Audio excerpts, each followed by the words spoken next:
Order.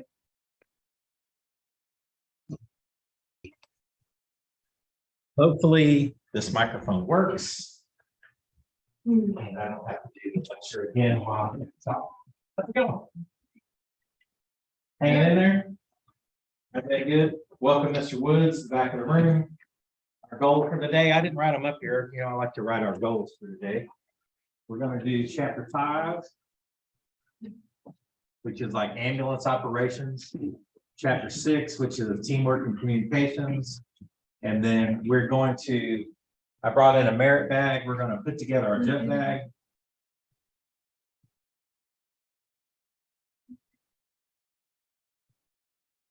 And then we might do some familiarization this afternoon on the ambulance in there.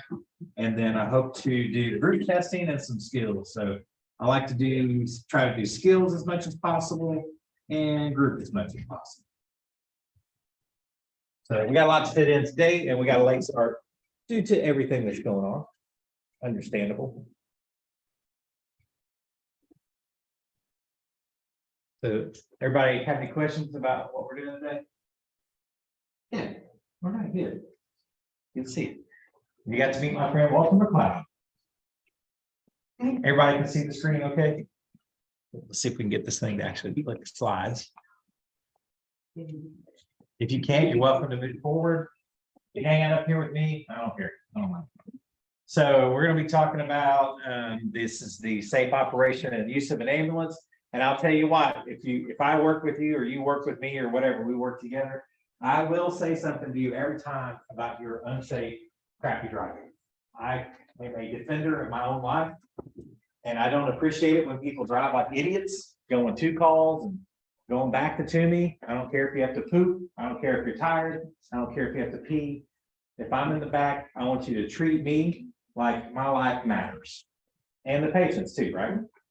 So it's unacceptable for how a lot of people drive ambulances. And I've always said that if people knew who was driving these ambulances, they'd get the hell out of the way, right? And if they knew who was riding in the ambulance, they probably would never call 911, if we're being honest. So not you, I'm just saying.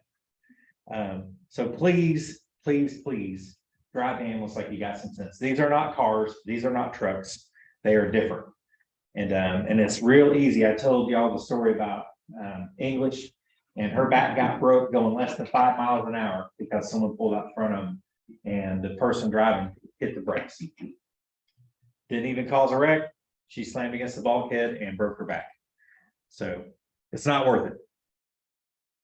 And I think I told you all the story too about my partner. We were just running into town to restock the truck, and she runs someone off the road, driving like an idiot, 75 miles an hour, runs up on the back of the car. They think we're going to an emergency, so they just crank it off into the ditch. And then my partner's like, I don't know why they did that. I do, because you're driving like an idiot. You do not, this is not a free license for you to drive however you want. This is, you should drive with due regard. So anyway. And I've gotten flack over the years. When I was working with Sumter, I would use this tone of voice and everything. I say, hey, I'm excited to work with you. Do me a favor. If we run a call down to Covenant Place for a fractured hip or something, we're going to go to the nursing home. Please don't bring me back on what's the one that's like Harvin or something? Not Harvin, Calhoun. Please don't bring me back on Calhoun, because every block the truck jumps up. If you have an elderly person with a broken hip, it's extremely dangerous. So please just go down the Liberty Street, turn left. And I swear to God, you would think that I'm asking them to give me their firstborn child. That Burley man, told me don't drive down Calhoun Street. You know what I mean? Like I'm telling them how to do their job. No, I'm asking you, please treat me and the patient with safety and don't drive down damn Calhoun Street. And especially for going emergent, it's ridiculous. It's like every block is the Dukes of Hazzard. You know what I mean? But that's like Juneboro Road. Sometimes there is no option that we had to go down Juneboro Road. It's a rough road. That one will knock any kidney stone or whatever you got. It will rattle your teeth out your head. And there's no way around it. It doesn't matter. Yeah. Best thing to do is slow down. It is. And what's another was I asked Steve at the time, which it's getting there again. Main Street from McLaughlin past the college there into town was extremely rough. And I ask people, just take me Lafayette around, coming that way, I'm traveling that way. And you would think that I'm asking that for the, you know what I mean? Like, this is beyond the pale. I'm extremely offended. You're an asshole. Like, that's the response I get from people. Now, I mean, they repaved it, and for about close to 20 years, it was a really smooth road, but now it's getting back to where it was. And it's a really rough road coming in that way. So I'm back to asking the people I work with, please don't drive me in past the college, past Morris College or wherever it is. Please just go around Lafayette. You're only going to save a minute going that way versus this way, and it's safer and it's less rough and everything else. So that's one good thing when I work Richland County EMS. I've heard people complain a lot that they're on you really hard about your speeds. If anyone ever worked over there, they have tachographs in the truck. It's just a monitoring device in the back of the truck. It has a little printed disc, and at the end of your shift, there'll be some nerd out there with a key and with the blank one in their hand. And as soon as you stop the truck, they get in the back of your truck, you take your old tachograph out, they put a new one in, and they run it straight into the shift manager. And the shift manager looks at it. If you went greater than 70 miles an hour, they were going to talk to you. If you did it more than like maybe 2 times or 3 times in your shift, you're getting 3 days off without pay. We had those in Orangeburg back in 1999. Yeah. So a lot of people at Richland complained about that. And you know who didn't complain? I didn't complain. You know what? Because it's not safe. And I think even in these slides here, there might be a test question. If you're merging on the speed limit at Richland was 70 on the highway. It was like 5 over in residential areas, 10 over in rural areas. And so when you merge on the highway, the speed limit is 70. That's like the minimum speed all the cars are going. So they're running your ass over, right? Yeah. Even with your lights and sirens on. So I think it even says it here, it suggests when you merge onto the highway, turn your red lights and sirens off and just ride with traffic. So, now, am I saying that's the best thing to do? I don't know. It's probably the safest thing to do. And studies are coming out. We're looking at all this stuff that responding code 3 only saves about 3 minutes. And of the calls we respond to, only 7% of them needed a immediate life-threatening something to do. So 93% of the time, we're just risking our lives for nothing. So slow down, drive like you got some sense. Like I told my partner that day, she ran a car off the road going into town, and then coming after I said something, going back out of town, she ran another car off the road. And I complained all the way up my chain of command to the very top. And they're like, well, that's how they are. So man, I'm telling you, it's right for a lawsuit. So I documented everything. Listen, if something happens to me while I'm working for this service, get an attorney. And we're going to sue the absolute shit out of them, right? Because it's unsafe and nobody cares. So anyway, that's one way to get under my skin real quick, is how you're crappy driving. And don't get offended when I say, hey, your driving's really bad. I'm going to need you to take it easy while I'm in the back. So, and let me tell you, when the tables are turned, if I drove you like that, you would do the same thing. You'd be pissed off. It's crazy. People don't understand how rough it is in the back truck. You will, because you're going to be back there providing care now, where before you call a paramedic and you're just driving in. And the paramedic's back there trying to start IVs and do all these things that you're going to be doing, while someone's driving like a fool trying to get them to the hospital. All right. I'm sure I'll complain more about it as the day goes on. Probably. I will. There are 6 phases of emergency response here. We have preparation. What's our preparation phase?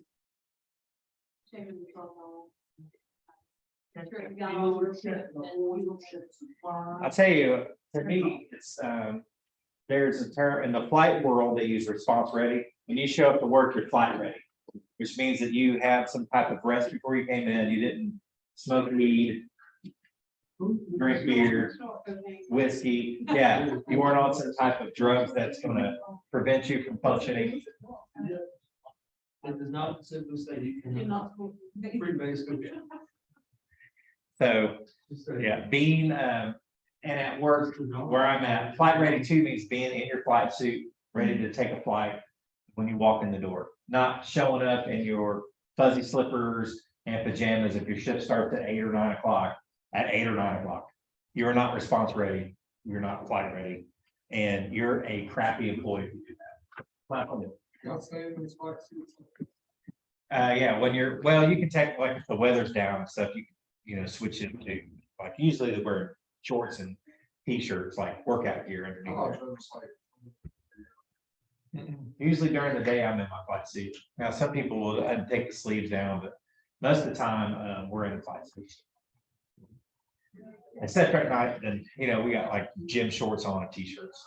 So I usually don't sleep in the flight suit. I look at the EMS uniform and the flight suits as that's your PPE. So like, I've always for years, I don't like the idea of having those navy pants and black pants. Because when you ask your employers, why are we wearing black pants? What's the answer? You can't see blood. So you can't see the blood in the mud, right? That's what they say every time. Well, how great is that? Now they want you to go sleep in that. They want you to walk around all day long with blood on the mud. So that's why when we had our company, we had the khaki pants, because I want them to see the mud, the blood. And if you're dirty, you need to go change, right? So there's one of the worst things you can answer the question, why are we wearing these black pants? Because it's hot in South Carolina. Guess what? You be sweating down the crack of your butt. And because it's like working in the desert, you know what I mean? It's 100 degrees outside. I got you wearing black pants, and I don't understand why you're having heat exhaustion. You know what I mean? So whenever you say, well, that's what we've always worn, that's how we've always done it, that's ridiculous. So maybe that's the answer, but that's not the right answer. We should look at what we're doing and why we're doing it. Anyway, we have to look professional. We should be comfortable, but wearing black stuff because it doesn't show blood is stupid, in my humble opinion, as a person who's been doing it for a long time. Let's see. So preparation is being ready for work and then checking off your equipment. Great example of that too. It happened a long time ago, but we had, I know some of the guys that were doing the interfacility transfers can appreciate, because you run vent calls and everything else. But we had a call come in at the last minute. And of course, the oncoming paramedic didn't come in until the last minute. And so when they walked up, other paramedic tossed me, oh, you guys got a whatever it was. I think it might have been Cindy, but they had an emergent transport out to me on a ventilator. Just threw them the keys. Well, the other person came in their fuzzy slippers and wasn't ready. So they had to run inside real quick. Now it's a time critical emergent response, put their socks on, put their shoes on, and then they don't have time to look at anything on the truck. They peel out of there. They get to the hospital, they go inside, and they can't find the pigtail to their ventilator. That's the little high pressure hose that connects their cylinder to the ventilator. And they couldn't figure out how to overcome that obstacle, which is really you just remove the high pressure hose and then you screw it. You remove the end of it and the quick connect, and then you screw the high pressure hose directly to the cylinder. So it's all you got to do is get rid of the quick connects.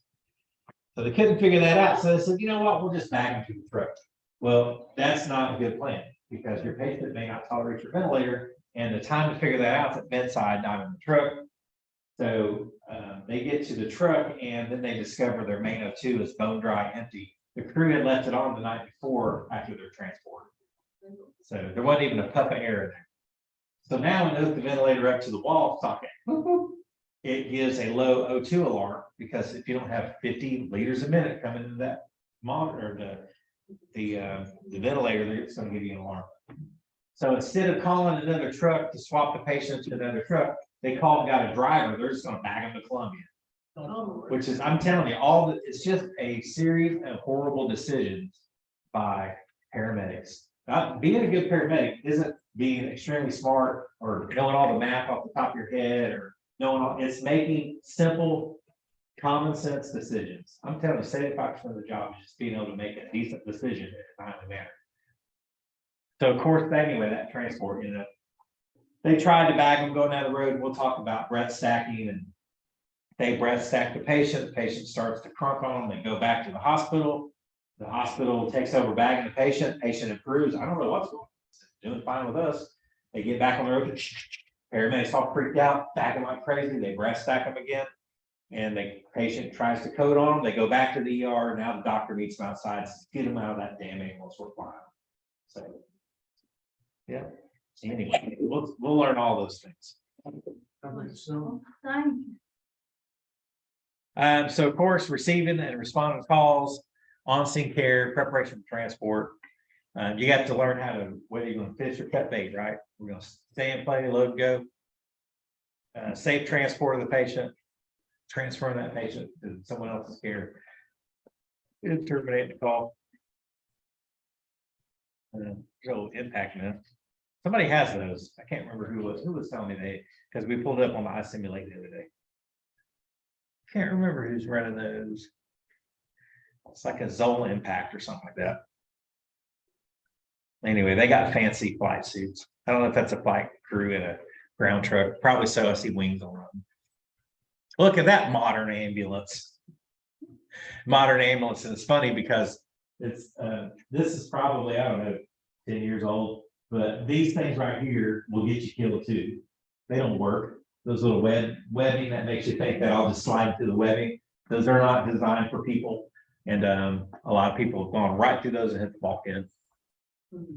No shoulder straps on the patient. Matter of fact, no straps at all on this patient. So that's great. Great example. So we already talked about preparation. Not only to me, it's not only making sure your truck's in as good as mechanical condition as you can be, because it's not our vehicles, right? So making sure you're checking them off. I think it's extremely important that you do a accurate check off sheet, because I've seen these kind of things happen to where, let's say the rear emergency lights on the back of your ambulance aren't working, and then you go out on 995 and then your ambulance gets hit by somebody because they didn't see any flashing lights. Who do you think they're going to blame? Well, if you pencil linked it, right, then they're going to say, well, you didn't turn the lights on. You know, the plaintiff's attorney is going to pin it on you. So that, to me, that's your evidence that that if things ain't right, I told somebody it wasn't right. And the few times I've been inspected by DHEC, when the DHEC person walks up, if it's David Elliott or whoever, they're like, hey, you mind if I look at your truck? I'll say, let me show you everything that's wrong with this truck. And I'll point them right to it. And I'll say, all of these things have been reported to my immediate supervisor. Boy, that's. He pulled your permit. He said, don't even worry about calling Jason, just take it back for him. And I There you had, go. luckily enough, I had to go put everything in there. It was not a good situation. Yeah. And he met me at the nurse. I know. Well, that's gonna be shut down 438 like 3 times. I just keep getting them. Go back, put those sticker on it, go back and take it right off. David Elliott saw that truck, walked, looked at it, and saw it, and went straight for it. And and he literally popped that door, shook the stretcher and said, it's down. I was like, oh, no. Yeah. Gotta go. Do that, Hunter? Me and Josh left there. Huh? That's what that's for.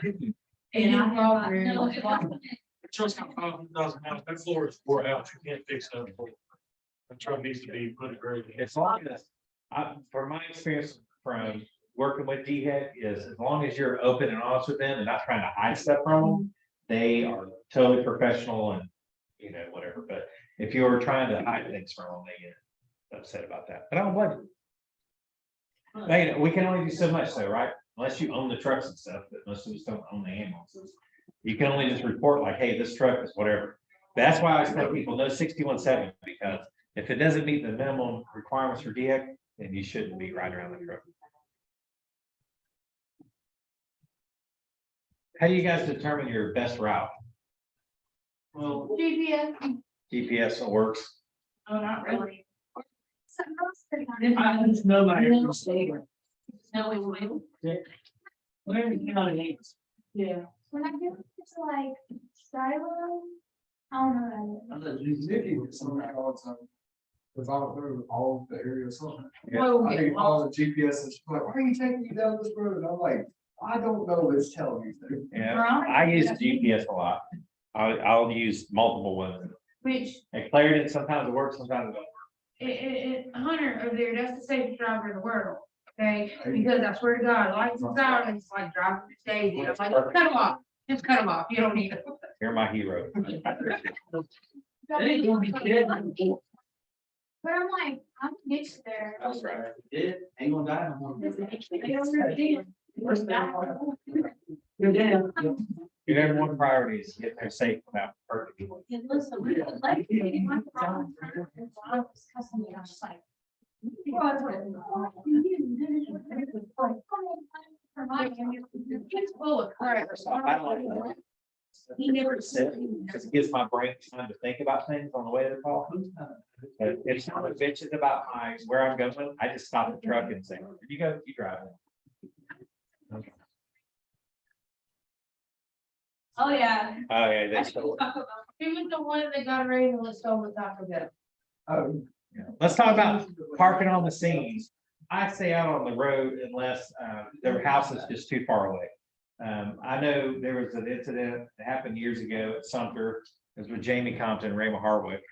And they pulled up into the driveway. And it was a short driveway, like just long enough for the ambulance. And the lady was, whatever, the lady was the caller for whatever the reason was. But when they got in the ambulance, she said that her significant other had threatened to kill her or whatever. And then he comes up with a rifle. Yeah, he comes up with a rifle and he's standing behind the ambulance. And so Jamie's telling Raymond to run his ass over. They reversed and ran him over. She wouldn't do it. So they're stuck there with a guy pointing a rifle. You know what I mean?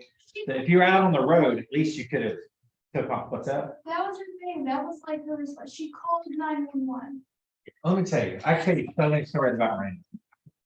We were going to one out off like Boots Branch, Bush Branch or something in Bethel area. I don't know where it was.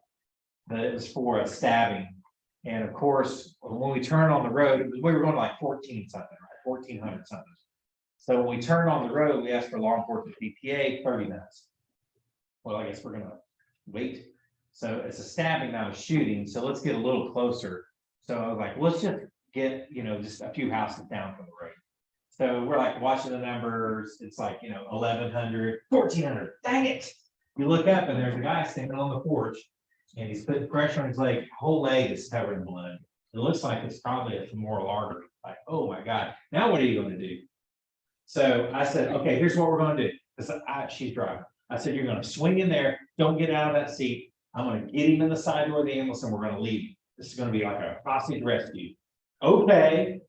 So we pull up in there. And so mind you, this is like a big open like field. There's a guy a good ways away, like a football field away, standing underneath like a tree during the daytime. It's like in the shade.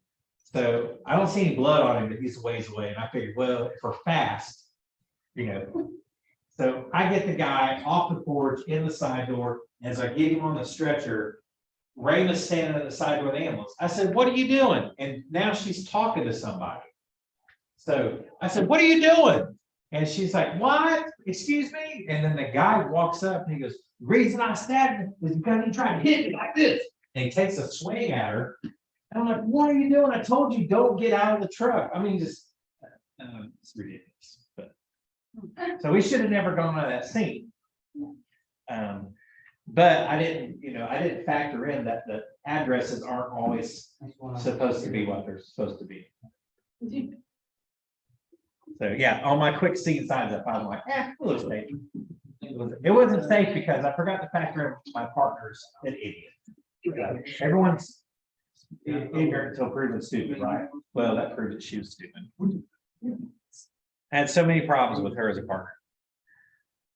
On-scene care, I've gotten out of where I slow down, but before before the last few years, I would literally just go, I got this, and then we would just go, and I'll just do everything around. But I've realized the reason why we don't have good EMTs, in my opinion, the reason why we don't have good advanced EMTs is because we're not allowing them to do their job.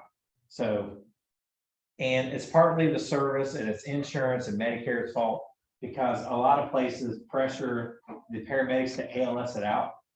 So because of liability and negligence, they're like, you should have put that patient on a cardiac monitor. So that when you go to a call, let's say for weakness and dizziness. So you get there and the patient's weak and dizzy. Well, it could be literally a million things wrong with that patient. And we only have 4 or 5 vital signs that we can capture. And we can't find the snake in the grass or the thing that's trying to kill them.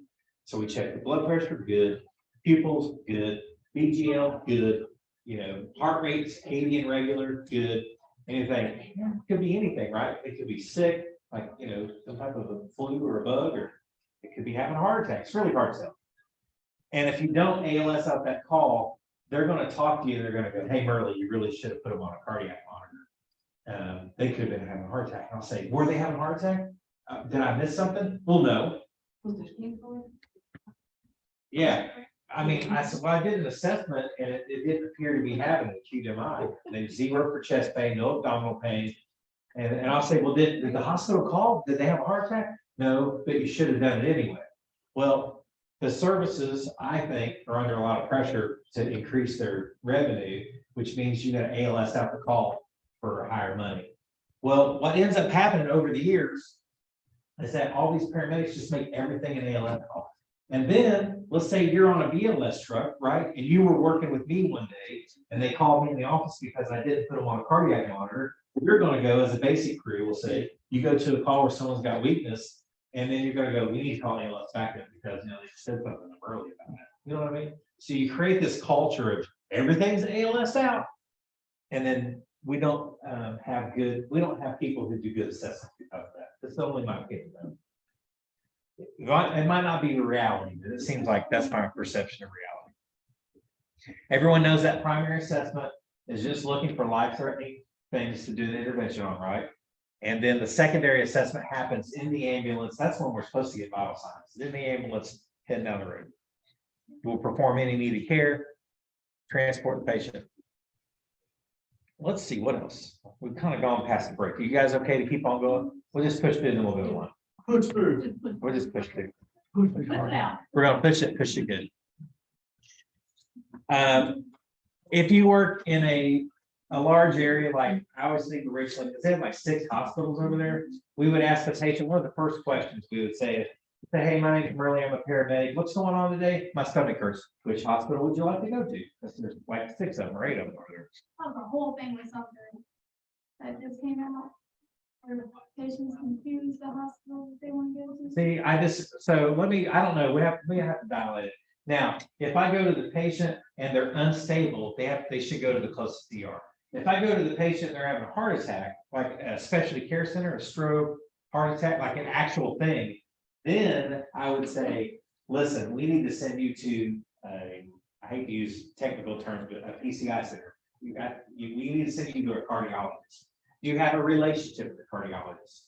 And maybe they'll say, yeah, I go to Carolina Cardiology. Well, they see patients at Providence. Oh, it's not Providence anymore. It's in USC downtown. Baptist, Richland. Yeah. I'm sorry for interrupting. You're driving the clear than vehicle? Okay, I need you're blocking, you're literally parking their driveway. I'm gonna need you to move.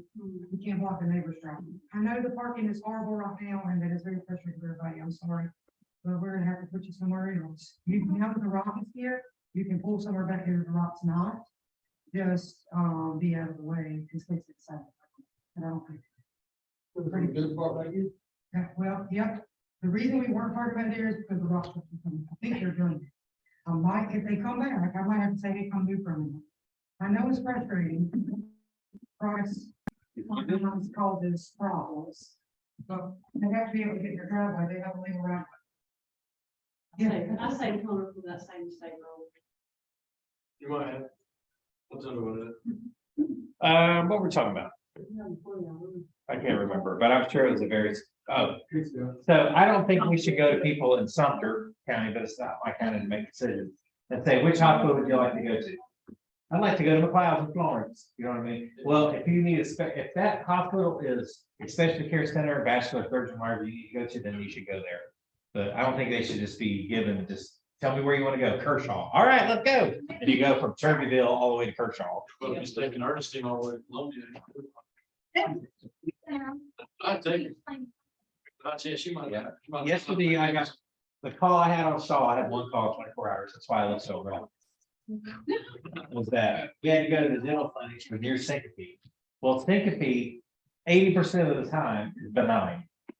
It could have vagal down, who knows, right?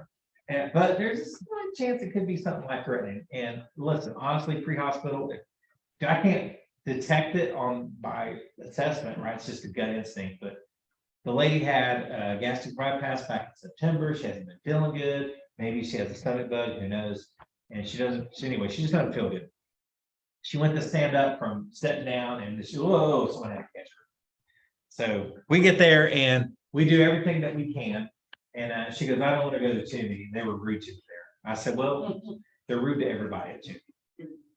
And she goes, Sumter County EMS took her to the hospital last time. They were extremely rude to her also. And I said, well, we're not going to call Sumter County EMS. We are the ambulance. And then I said, well, where do you normally go? She goes, Lexington ER. And I was like, well, I can't take you to Lexington ER without approval of my chain of command. I said, but I will tell you how I'm going to go.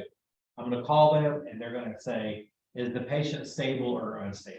And I'm going to say, you appear to be stable. And they're going to say, if the patient's stable, you should take them to the closest ER. And then if I say the patient's unstable, they're going to say you should take them to the closest ER. So I'm going to go make a phone call, talk to case management. And I'm just telling you right now. So I talked to case management, they had that same conversation. And so I went back, I said, listen, if you want to get in the car with a friend, I wouldn't drive if I was you. They can take you to Lexington, you appear to be stable. Once you get across the river into Richland County, if you're having increased signs and symptoms or something gets bad, pull over, call 911. They got 14 ambulances over there. And they will take you where any hospital you want to go to, because they'll ask you that. We're talking about everybody ALS and everything. I've literally got called into the office and asked why did I BLS in nursing? Like, Well, it's fine. yeah, well, they'll say, well, it could be silent MI. Yeah, it could be anything. Could be stage 4 heart cancer. You know what I mean? Like, I don't know. I ran a 12 lead and I did a computer interpretation. Yeah. Science read. It's part of the problem with EMS in the whole state. There's a bunch of problems, and man, I can talk about it all day. Part of the problem is the program's 15 months long. And 15 months from the time you start a program to end it, it's too long. Life happens, people get married, they get divorced, they have kids, people die. Like, there's just too much that happens. And so think of the spectrum. 15 months is out here and 4 months is down here. The Air Force has a 4-month paramedic program out in Arizona or New Mexico. PEMA is a school. So that's too short, I think, because we get paramedics right out of the program. They literally just like fire hose cram the information in their head. They show up with all knowledge, no experience, because they might have 3 patients the whole time at paramedic school. So there's this crazy spectrum. And the way I see it is, I would be willing to bet you money we could create an 8-month-long paramedic program that is a happy medium between the two of them. And I brought it up and they said, well, no one will support that. Well, it's not an option for anyone to support it. So I think I'm going to propose up to them, like, give me 6 students, give me 6 people who want to go to paramedic school and let me do a curriculum, an 8-month-long curriculum. And I think I can walk those people through and be successful in the end, because eventually, if I could do that, and if I do enough of them, I will outpace the 15-month program, because it'll take them 3 years to do 2 classes, and I could do 4 classes in 3 years. You know what I'm saying? Or however many, 6 classes. We'll see. I'm going to propose it. And it would cost less money too. So the course would be cheaper. You get more buy-in from these services because you get paramedics quicker. And I think we'd have better paramedics if we had a 6-to-1 ratio versus a 40 or 50-to-1. Yeah, you get lost in the sauce over there. This is just my opinion, so and I'm full of it. You know, I'm full of it. Document and care, document. That's the only thing that's going to save you is your good documentation.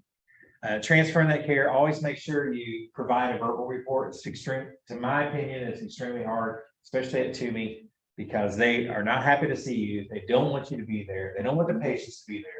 And I'm not just slamming Toomey. There's other hospitals that are like that. Lake City was a really bad one too. When they were going out of business, I was not surprised. I was not sad, because I never went into Lake City ER without them going, why are you here? Believe me, sister. I would not want, I don't want to be here. And I can't believe they want to be here because they have to treat people. Give every little detail on your video report. And I've gone into Toomey and I'm like, okay, so this is what I have. This is so they're like, I heard the radio report. Yeah. I'm like, well, I didn't give you everything.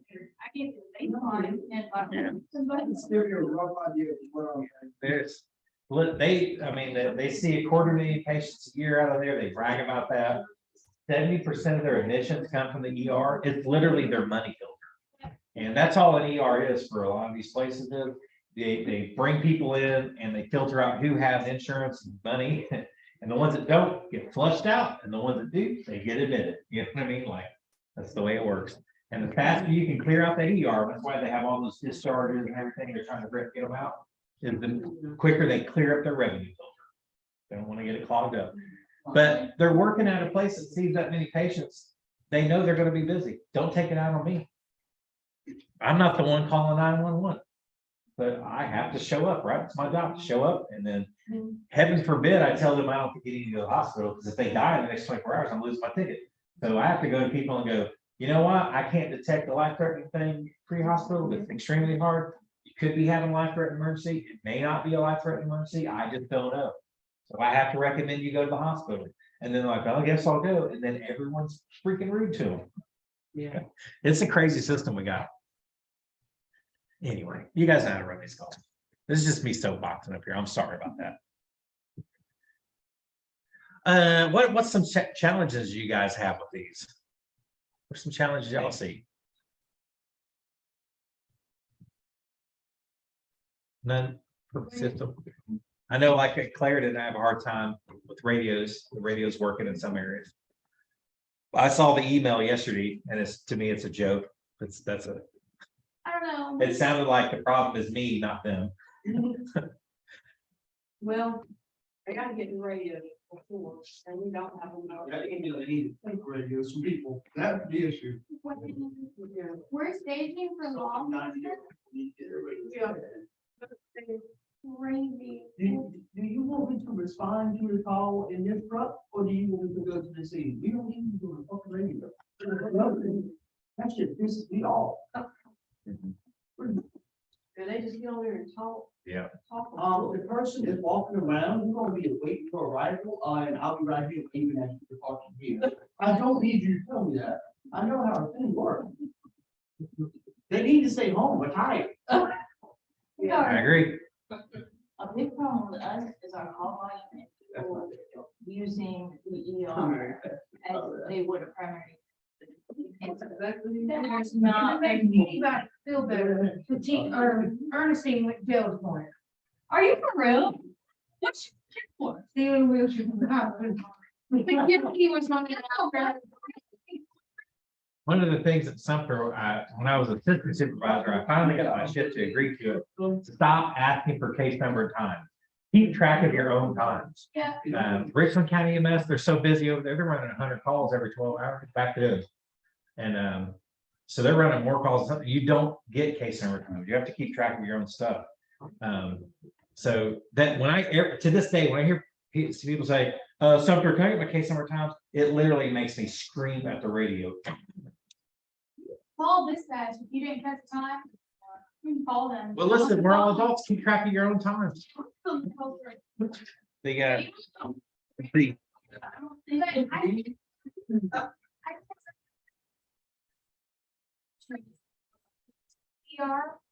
And then I go, it's triage, and I'm doing like, triage them in, and they're like, I don't need to go to the ER. Thank you for the ride though, and they walk out. one of the little tricks that I'll do if I get busy is just, I take a screenshot real quick. So like when we go en route, I can just hit that, and we go on scene, I can hit that. And then when I turn my cardiac monitor on, because I keep my cardiac monitor on the stretcher, I know when I got to the patient. As soon as I walk up, I just hit my button. You know what I mean? There's also things on the life pack where you can mark time on it.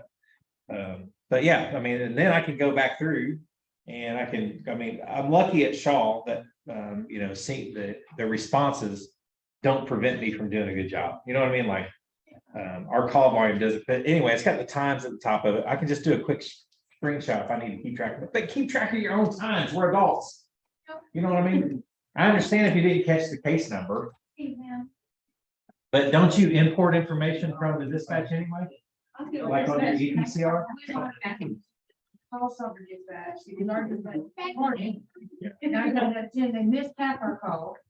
And they never get put in the call anyway, so you have to call Sumter to change their time for the case. That is, did they ever audit our report because it gets taken to court? It's gonna show them that we changed the time. Yeah. Yep. This guys are putting our time wrong. You try.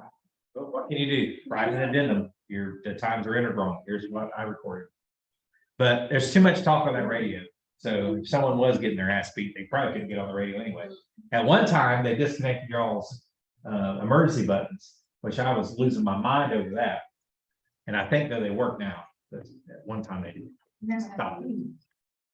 They were, Still the press one time. What's that? I accidentally pressed it one time.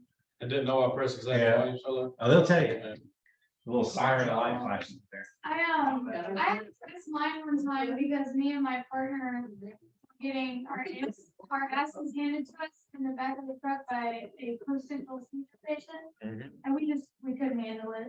He was fine until we got to the back of the truck. You know, me and Lisa Thomas, does anyone know Lisa? Anyway, me and a friend of mine, we were running a call back behind Shaw. This is back when I was working Sumter, and we get in this mobile home, it's like Jackson Mobile Home Park. I don't even think it's even there. But this guy's post-sickle on the couch, and I got to where I asked people, hey, when he wakes up, are they combative? Did they fight? So this guy's snoring respiration on the couch, extremely post-sickle. Get him on the stretcher. I said, hey, before we get him in the truck, does he fight? Is he combative when he wakes up? Oh, he'll fight you. I said, thank you. So we soft restrained, did his arms to the rails. By the time we got out on 441, Lisa was in the back with him, and she yells something. I heard her yell something. So I look back, he's standing up on the stretcher with his arms clinging to the rails. Like, I can't do it because, I'm an old man. But anyway, I stopped and got out, and by the time I could get in the back of the truck, he had already bit Lisa. He beat us up with his torso. So I ended up almost choking him out. So I called for help. I got behind him. I was hitting him. I was doing like elbow strikes on his head because he was latched onto the back of her arm. So you don't have enough room really to punch good. So I was going, bam, and hit him with my elbow. I saw something where it said elbow is the second hardest part of your body. So I was just like clubbing him with my elbow. He finally let go. So I got behind him and had him like in a chokehold. And that's when the sheriff department showed up. And anyway, it was crazy. We both had to go to faster care. She had a big, nasty bite mark on her arm. And I had scuffed up my shins really bad on the stretcher getting to them. And when we got up to faster care, not faster care, it's urgent care on Broad Street there. The one on the, going towards Timmy, the one on the right. Colonia, yeah. They ended up giving me a text. The guy came in, he goes, I gave you a tetanus shot. I said, why? He goes, your legs are pink. I said, those are abrasions. And so after it was all said and done, Lisa and I met outside, and I said, what'd they do for you? She said, I think they gave me your tetanus shot because she had a horrible bite and we broke the skin. Should have got rabies shots for that.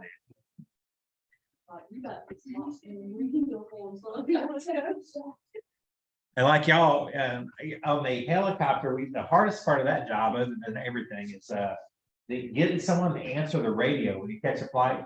So we get the flight request, they'll tell us where we're going and who our ground contact is.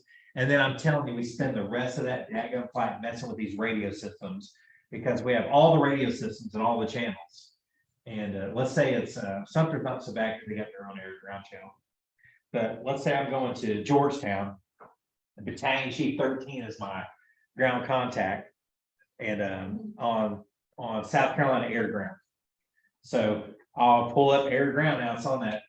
It's the 800 megahertz system. You should be able to talk all, because we do talk on that all the way out to FlightCom in Texas. When we key up, we're talking to Denton, Texas. That's where our OCC and FlightCom is. So I should be able to talk to Georgetown, right?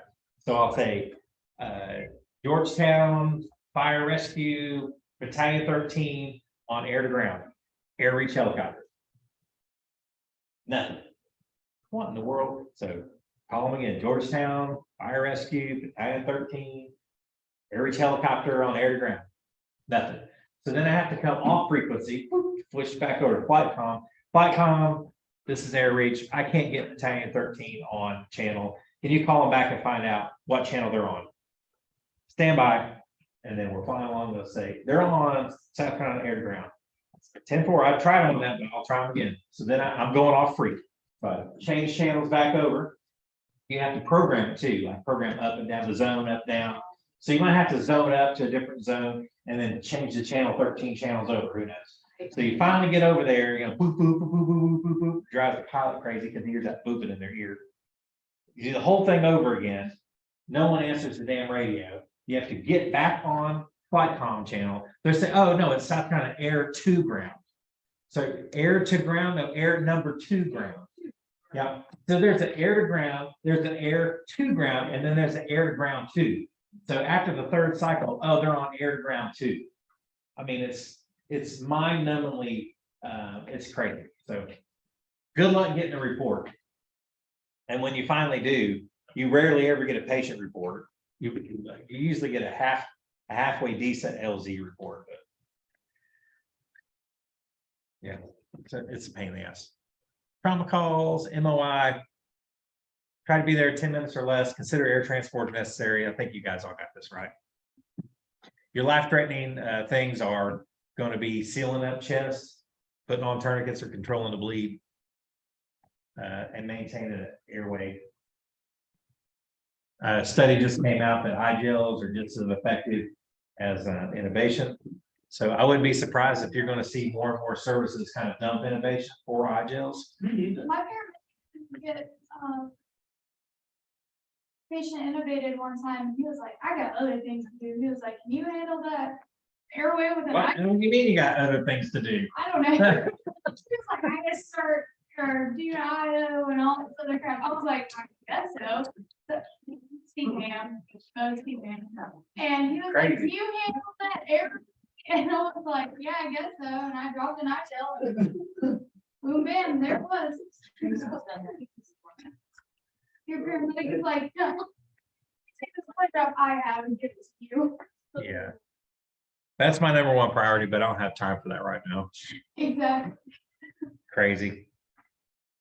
Mass casualty, are you guys good with start triage? I think we do that later on. with the module. So, They do the 32 and can do, so what? 32 and can do for No, start that's triage. not- I'll teach you a 32 and can do. It's probably the same thing, but you just practice it different. Yeah. So we'll go over triage and stuff. I think it's on a later one. You need to know the difference between type 1, type 2, and type 3 ambulances. Do you know what that is? Oh, it already says on there, it's a type 2. Type 1 looks like a pickup truck with a box on the back. Type 2 looks like that, and type 3 looks like they had a baby. It's a van front, box back. One's on the truck chassis, one's on the van chassis, still on the van chassis. Yeah. So Guardian's first Friday. Some of them. Some of them get Yeah. sprayed. They can- When I'm So- down at the band, but one of our friends that, great with Josh. So yeah, you have to remember that pickup truck, van, and then if a pickup truck and a van had a baby. So it'd be a van front with a box on the back. In Indian news for the international. Yeah, they're following GSA and triple K standards, but also there's the NFPA has a standard out also. And so I got some videos on those we could watch if you want to. They're through the National NHTSA or whatever, National Transportation Safety Institute or whatever. This or maybe I'll just post the links. I'll do that because it's not that they're unexciting to watch, but you kind of get the point quickly. But they do a really good job of explaining how you have the triple K standards, what GSA standards are, what NFPA standards are, and how your organization will basically pick a standard to follow, and that's what they'll build. So I'm guessing like Clarion Fire Rescue is probably following NFPA standards. I don't know, Probably. Yeah, brother. most likely. But all of them reference each other and meet each other's standards. I told y'all I believe in crew resource management. The strength of the crew is in diversity of knowledge. Now, if you're working with someone's an idiot, yes, it is what it is. You're going to have a hardship. So I do my best to try to gently educate them. Yeah, sometimes you're wasting your time, but I do try.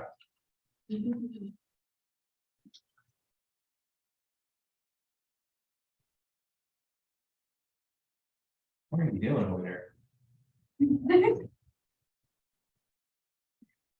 Sound like you're launching nuclear weapons. Taking all those borders. Defensive driving. Does everyone here, is it required for y'all to do like a SIVO class or? Yeah. Yeah. Do you have to do it like or like every 2 years or I don't know. Every year. every year? Supposed to have a certain amount of drive. See, the last one I had. We had to drive 10 grams around. They didn't want to leave diesel trucks, so they said, if you can drive this, you can drive it. We'll say, Chickens and like, no. and just go there. We do an annual one on Shaw SIVO. And at the end of it, if they pay $10, they get because you have to have the student manual. And then when you send the student manual in, you get a cert. And if you upload your cert to like Geico USA, they actually dock some money off of your insurance. So you get your $10 back easy. Make a little, save a little money, not make money. But I do recommend that you do some type of actual formal driving class. This one has 4 hours of classroom, 4 hours of driving. We do the cones and all that kind of stuff. Yeah, that's what the last one we did as Clarendon before we merged it. And then after we do the cone part of it, then we have a contest to see who can get through the cone the fastest. Yeah, no, the whole thing. We do the whole course.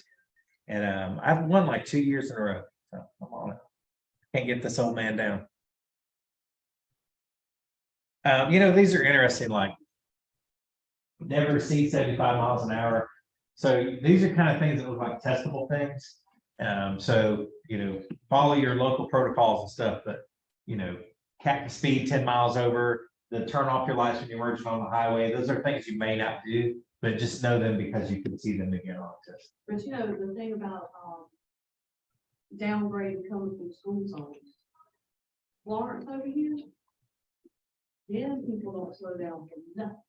The drivers or the Florence, But Florence County, Florence County EMS, yeah. look, they won't, they don't slow down, you better hope that they got your traffic stop. Yeah, But school zones. and- there was a bad wreck over here. It almost killed one of the paramedics, didn't it? Yes, Yeah. they were coming across the. Yeah, but they were coming all across, I think, in oncoming traffic. And I swear they just got lucky to do the truck. Yes, you. What, was that the case? They had to swing into oncoming traffic and someone hit them? Yeah, and they, nothing against them, but I think if that dude wasn't drunk, it would have been their fault. You know what I mean? They were not driving with due regard. Just so happened the guy that was coming their way appeared to be drunk, I guess. I only know the surface of that story. That was what my impression was. Don't suddenly speed up, don't suddenly slow down, take curves nice and easy. I don't know, man, we got a paramedic working out there now as a military medic. I don't know if he's doing it to be a jerk, but when you're in the back, and he's in the front, he just drives like he's trying to kill you. And I've had patients scream and say, well, I refuse now to let him drive me. I'm not gonna let him drive. So, no, you get in the back, I will drive us in. Shots fired. Yeah, those people should not be in EMS. They are the worst people in the world. And then he's That's my one opinion. And I'm guaranteeing if you did that to them, they would be in the office complaining about you in a heartbeat. oh, yeah. So they're like, Yeah. No, you really, when you, and driving. Then I'm like, to a red light and he's not paying attention, he's trying to chart, and I like slow down and stop, and I look at the place, and I proceed to the red light, and he goes, you can even stop for that. I'm like, dude, come on. Yeah. Listen, that dude is an asshole. And you're gonna run into assholes, but you just have to keep doing what you're doing. Yeah. And just let them know, like, listen, I appreciate your input. But, that's pop calling kill life. I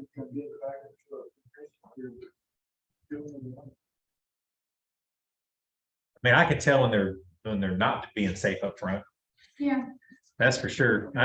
We were going out there. I had to do the interfacility from Toomey to Regents. Is that what's called over here? What's called? Someone bought it out, I think. Regency. So I didn't know where it was. Yeah, I asked my partner. I said, "Hey, do you know where this is?" Florence like, "Yeah, I know where it's at." I was like, "Cool." Lady was on working drip, and I don't know, abdominal pain or something. I don't know. So we get the patient loaded to me, and we take off. As soon as we get to I-95, I'm riding in my cap's chair because I ride with my seatbelt on, and all of a sudden I'm doing this. Well, I look over, and they're on their phone driving. And I said, hey, what are you doing? Oh, I was calling my husband to find out where Regency is. I said, I thought you told me you knew where it was. I was just making sure. I said, there's a GPS on the dash. Let's put the address in the GPS. So I got it. So then we get going further down, almost into Florence. Truck's doing this again. I said, now who are you talking to? Oh, I called McLeod to ask him where Regency is. I said, they don't own Regency, you idiot. That'd be like calling East Palmetto and asking for the phone number for MedTech or Carolina Maycare and asking for the phone number. And I know where it's at now. I said, put it in the GPS if you don't know where it's at. You're driving all over the place. Plus, you gotta take it to the old Regency. This is years ago. It probably was an junky building. Yeah. So then we get into Florence and we're just driving around. We're just going around and around and around. I said, what the heck is she doing? It doesn't feel like we're going to any specific location. I can't find it. I said, pull over and give me the GPS. So when she handed it to me, I went, I snatched it out of the cigarette lighter thing. And then I said, it pops up on my screen. I said, it's just to our right about 1 block. Follow the GPS. Well, I handed it back to her and it flipped the screen. And now it has her going. So anyway, we go to pull out, she goes left. I said, what are you doing? She goes, you follow the GPS. And now the GPS has us looping around 3 or 4 miles to get back to where we were. A block that way. Dude, I'm telling you, I was so pissed off. And so we finally get to that place and we go in the building. And I by this time, my ears are ringing. I'm so mad. And I'm not paying attention. She hits the button on the elevator. We get off on whatever floor. And so we're walking down the hallway and we see a staff member. I said, pardon me, can you tell me where room 210 is? She goes, honey, if you look at the room numbers, she said, that says 410.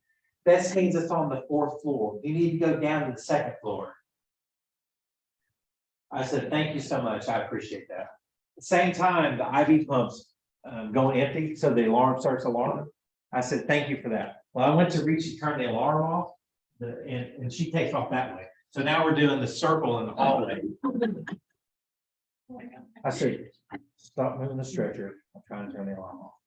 So she stops the stretcher, hit the alarm. Patient's hurting now because the morphine's done. So we come off on the floor, put the patient in the room. We get back to the elevator. I said, tell me that you did the best you could do on that call. Just tell me that you did your best today.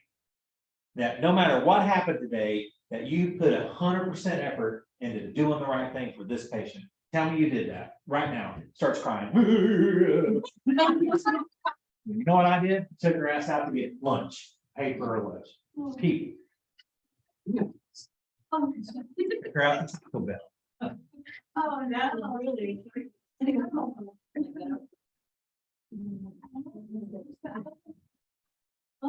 you don't know where to stay or where you're going, And from the very beginning, at Toomey, we could have plugged that number into the GPS. That's back when everyone had Magellans and TomToms. Yeah, that's all we would have had to do. She could have just followed that stupid line all the way there. It's ridiculous. That's one of your heroes, by the way. Oh, God. We gotta do the same. We have another boy. He's really not a team player like that. And he acts like my job. I'll stand there and just shut up. So that's what I do. I say, shut up, shut up. So I thought leaving my phone. Yeah. And the worst thing that happened was like I was on bad scene and I'm waiting for the Lincoln's hospital. And my phone had it. We're out in the window, so I was like, I have no idea where I'm at.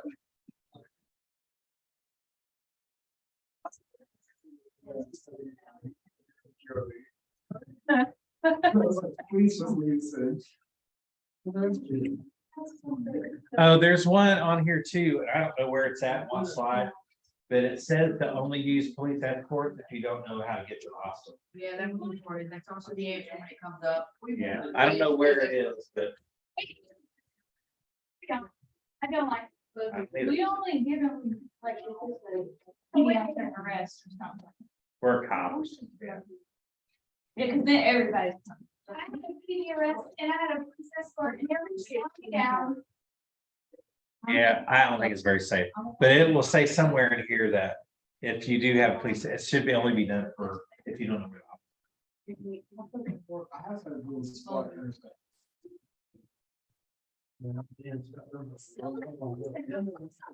Intersection, but you still have to. Wait, This is also something that you see on a lot of tests, is that if you arrive on the scene, then you should go up, if the police are controlling the scene, you should pass the wreck to use all these as blockers, at least 100 feet. And then if no one else is on scene to the first unit, then they want you to kind of block the cones out to keep people from running into it. So you have to be very careful. that's the best thing.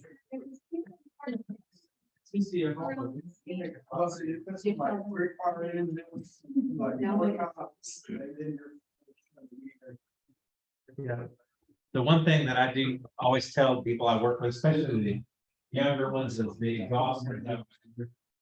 So don't pull up. I've had people do this, come up here to the park with the exhaust blowing into the cars.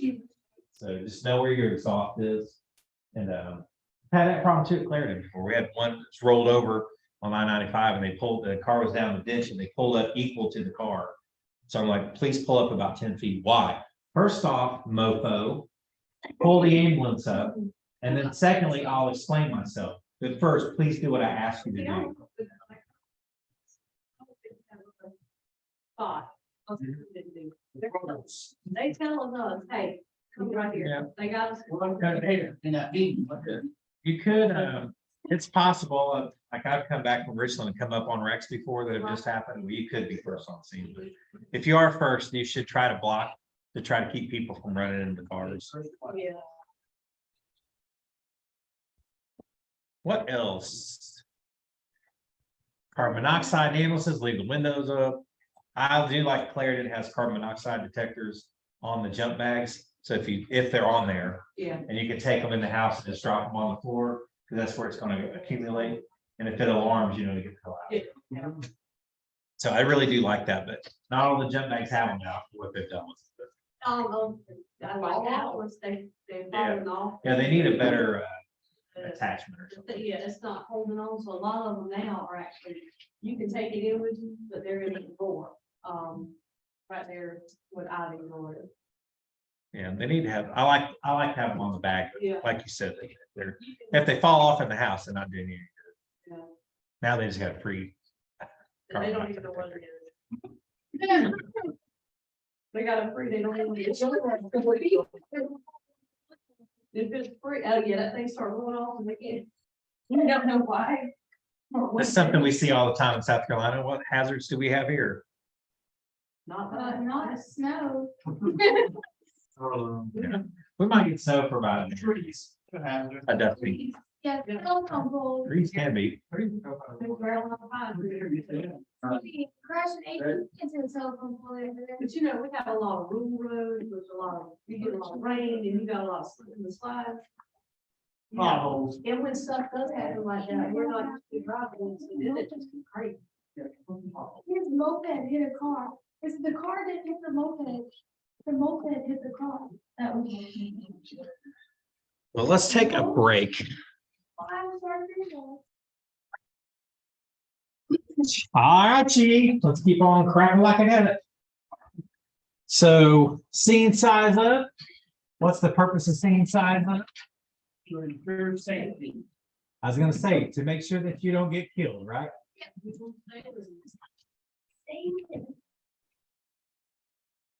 Make sure I'm. There I go.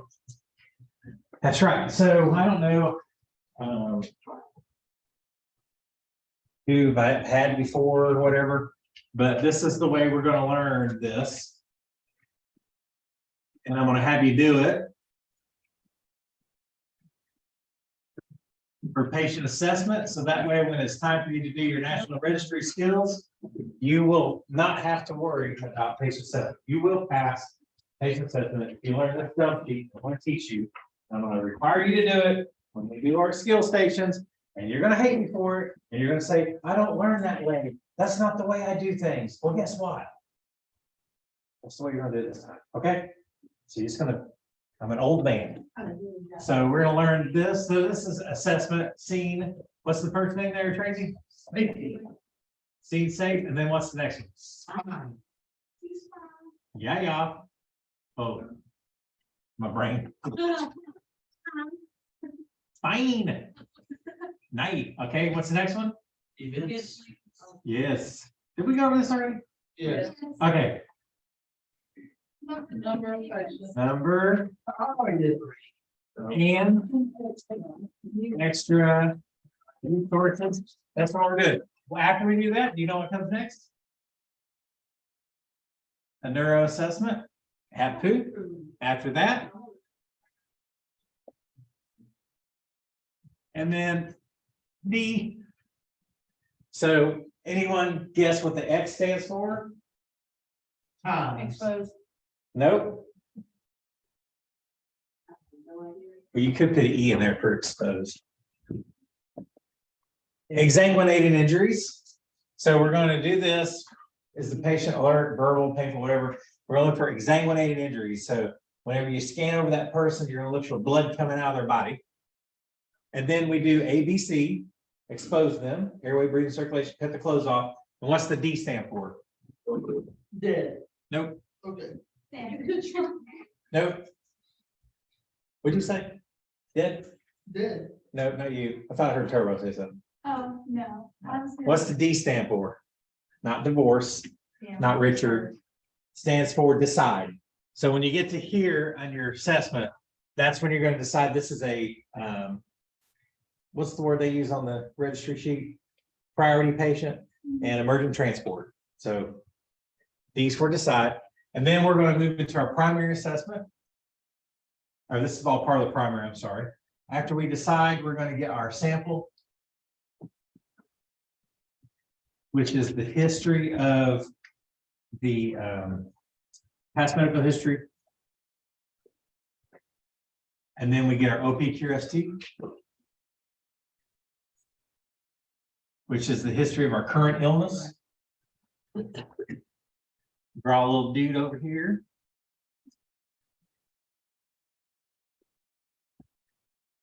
And then you can do whatever you want with them.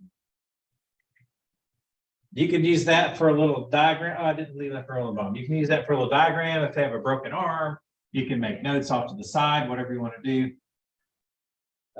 This is our primary assessment right here. Boom. It ends right here, and then it goes into a secondary assessment. So this is the primary. And this is your secondary. And like I mentioned earlier on the secondary assessment, what does that mean? Where do we do our secondary assessment at? In the truck. So we're going to be in the ambulance.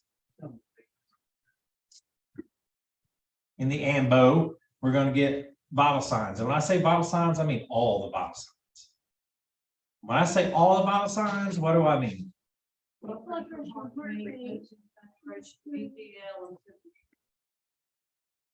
And even more than that. The birthday. Nope. Well, I mean, you can get a 12-week. Yes.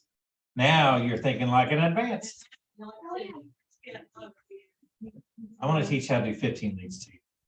12 and 15 lead, end-tidal CO2. We're going to talk a lot about that. And is there anyone we're missing? No? No, I don't know. I was. What are you laughing at over there? And we're trying to figure out what we needed to replace on our truck, and she goes, we need some more ectos. And I was like, what the hell is an ecto? And I was thinking. Not CO2. Yeah. The ectos. That's all right. All right, so is there any other thing we think of? Heart rate, respiratory rate, blood pressure, go-to temp? Yeah, those are all the vitals, right? Pretty much all I can think of. And then after we get our vital signs, you know what we do? Reassess. And that's either going to be Q5 or Q10 minutes. So every 5 or every 10 minutes. And I know it looks like a 9. Sorry about that. So in registry, do you think you're going to have a stable patient? No. No. So you're going to reassess them every 5 minutes. And that's reassess affected organ systems. So if you have a patient that's having a stroke or a heart attack, you're going to reassess that affected organ system. So you would go back through and redo your stroke exam. Are they getting better? Are they getting worse? It's not going to do you any good to do an exam of the reproductive organs if they're having a heart attack, right? So even though you'll see a blurb on that on your registry, your check sheet, as long as you're reassessing your affected organ systems, they should give you all the points. And then the last thing is a radio report. And that's why we're going to write all this out on a piece of paper, because you're just going to read down your sheet for your radio report.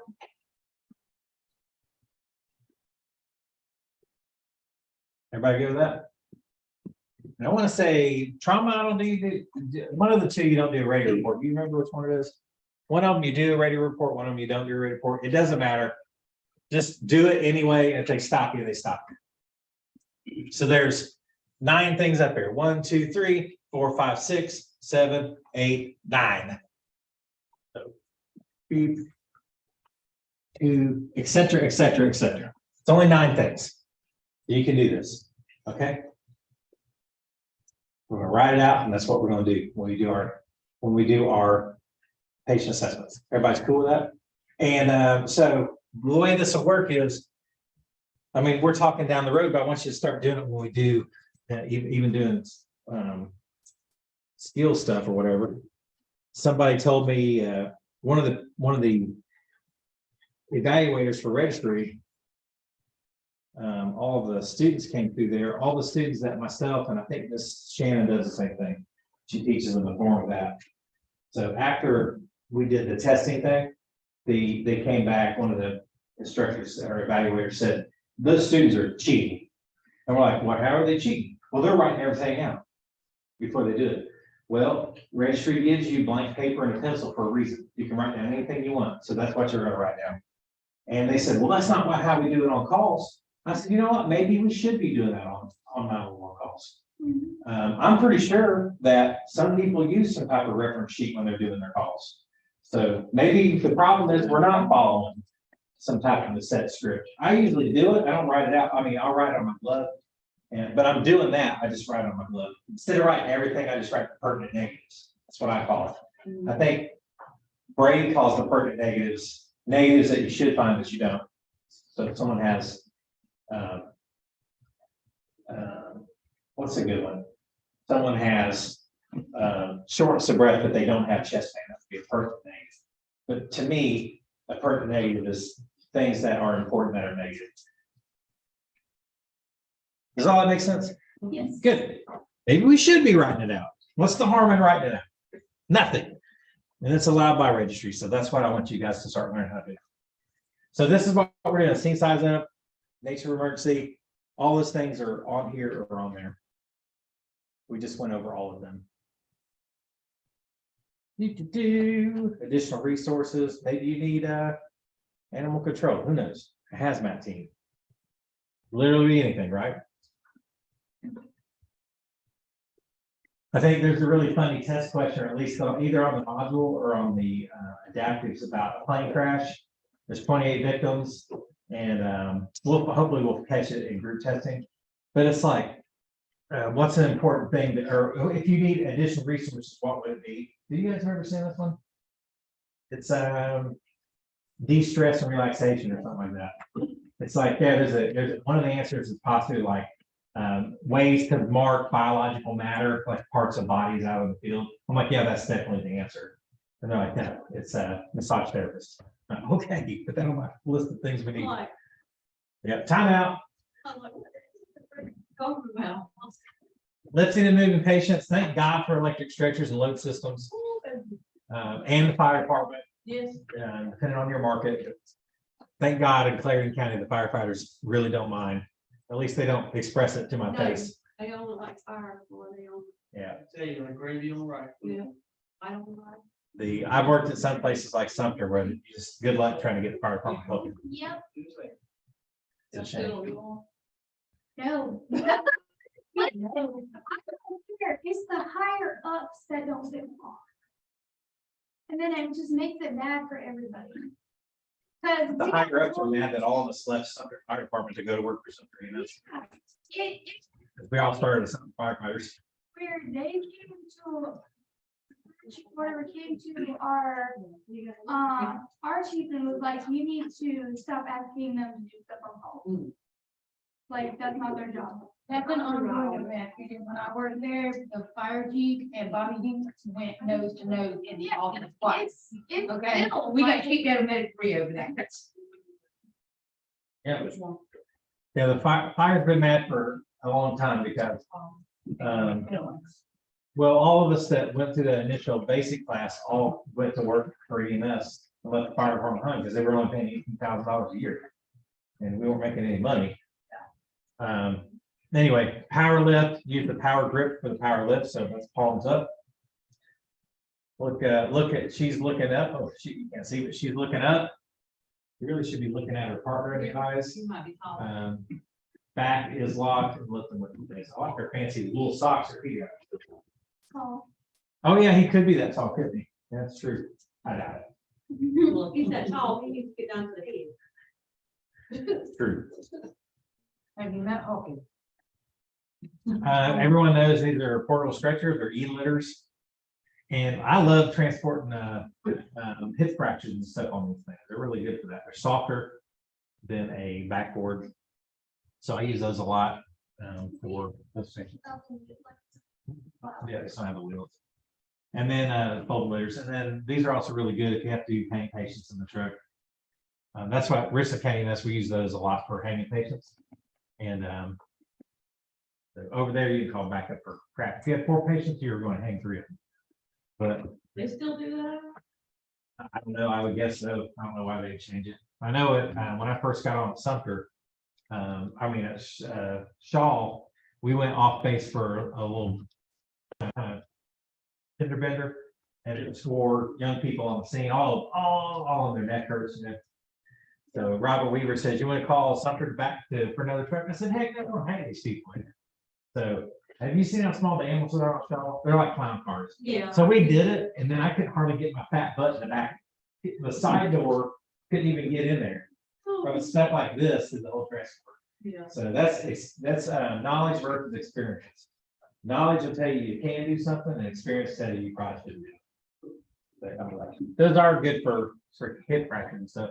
We do carry a fold litter. I think I brought a fold litter here for us to mess with. They're really good also for those hip fractures because you can just Yeah. slide them in without log rolling. So we'll end up doing that. Hopefully, if we got time today, we might get it out. Bariatric devices. These seem to be a promising thing. 10 years ago, 10 or 15 years ago, you had bariatric units, but Medicare never upped the reimbursement for the unit, so you don't see a lot of bariatric units on the street. It's all money based. Everyone's aware what neonatal isolates are. You ever seen any? They go with the transport crews. It's this big encapsulated thing. It's like 75 pounds. You pull the stretcher mat off of your stretcher and it straps down to that. You have access to the baby, but you got to kind of like lift up the little thing to get in there. And most times they got lights for and all that.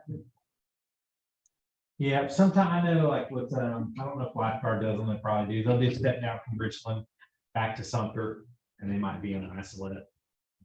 Usually they're really stable though. They're stable for transport, and it's an easy ride back. Think about it. What circumstances or conditions might indicate an immediate danger? So when would you do an emergency move of the patient? If they're in danger, What do you mean? like, Now, yeah, like, The risk of injury outweighs, like, Like your life. Yeah. Yeah, life over limb, right? Yeah, I was, So, yeah, cars on fire. jobs. If they're laying in traffic and you can kind of get them out of traffic without getting run over, you're just gonna grab them. Pull them. There are some weird worded questions that we'll set it out during adaptives and stuff. There's some strange questions they ask about moving patients, but we'll have to just catch them because they're weird.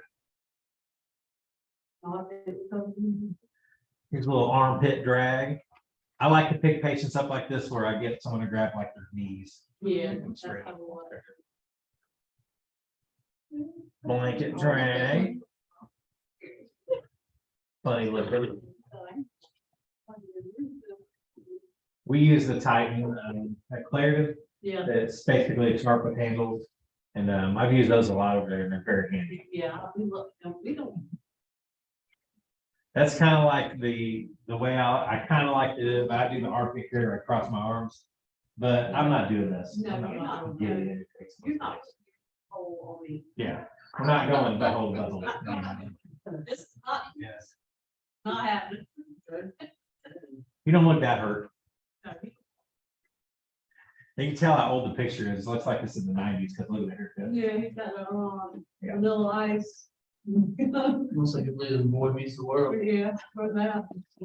Boys and the- I like- electric boys. I like to use that draw sheet. Me and Robert Weaver had a lady, I'd tell you, sort of a little Korean lady got run herself over on the Air Force Base. She was working, I think, at the commissary bagging. And she's a little old, I don't know, 50, 60-year-old, 55, 60-year-old Korean lady, doesn't speak good English. And she got out of her vehicle, but it's still like in drive or reverse or something, and she runs over her leg, and she crushed her femur. And well, she's up in the vehicle in the driver's seat when we get there. Her leg's got a deformity up here. And doesn't speak good English. And we're like, hello, I'm rolling in with paramedics, my partner Rob. She goes, I go to work now? No, can't go to work now. You got a broken leg. She goes, it's okay, I go to work. I said, no, sorry, can't go to work because your leg's broken. So anyway, we ended up, I told Rob, give me the sheet. So we took the sheet, wrapped it around her waist here, and we used that to lift her up and out of there. So we used our draw sheet as a device. He's like, I never thought of that before. I said, yeah, things are handy. So we get her in the truck and we're starting an IV. I'm thinking about some fentanyl, but I need to know if she's got any allergies to medications, right? Before you start giving drugs. So I said, honey, do you have any allergies? He goes, I don't know. I say, medication? He goes, I don't know. I said, do you know what I'm saying? She goes, I don't know. So this other lady is outside the ambulance. That's her friend. I said, hey, do you know how to speak Korean? She goes, oh, yes, I do.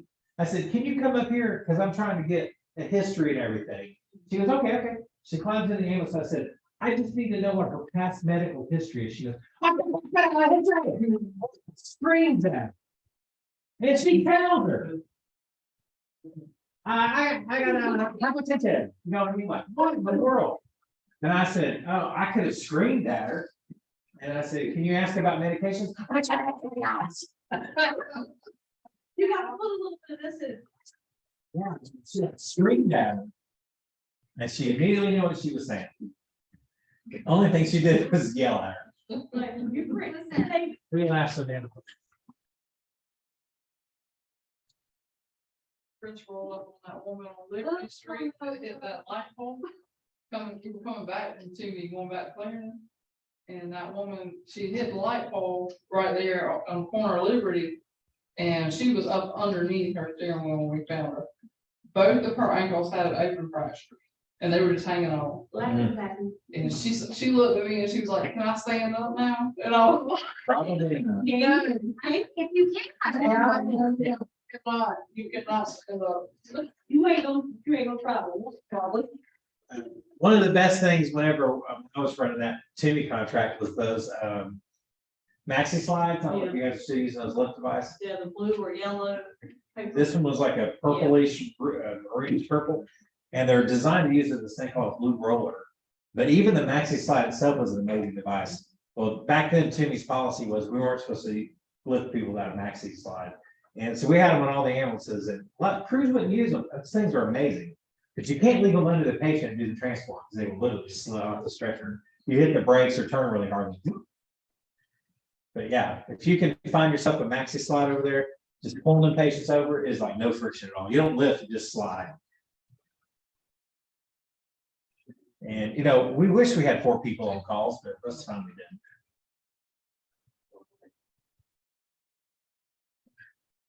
Fixed wings, helicopters.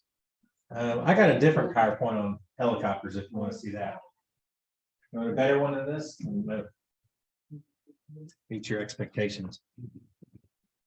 Let me pull up.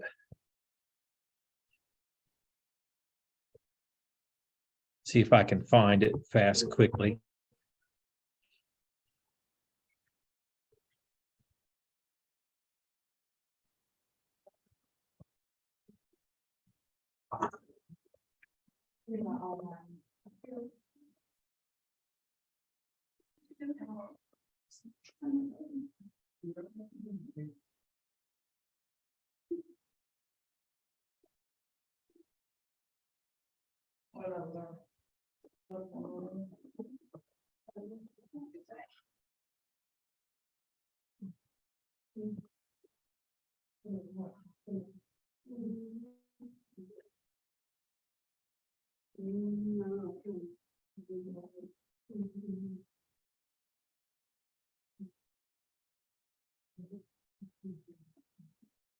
It's thinking about it.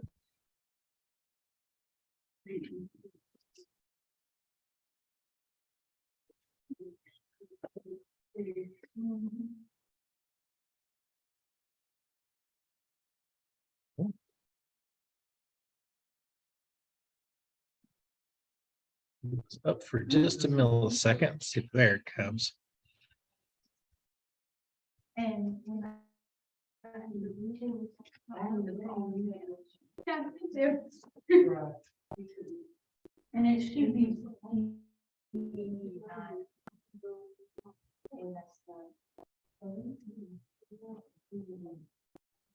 Is it on that screen yet? Safety and operations helicopters? It is? Oh. Yeah.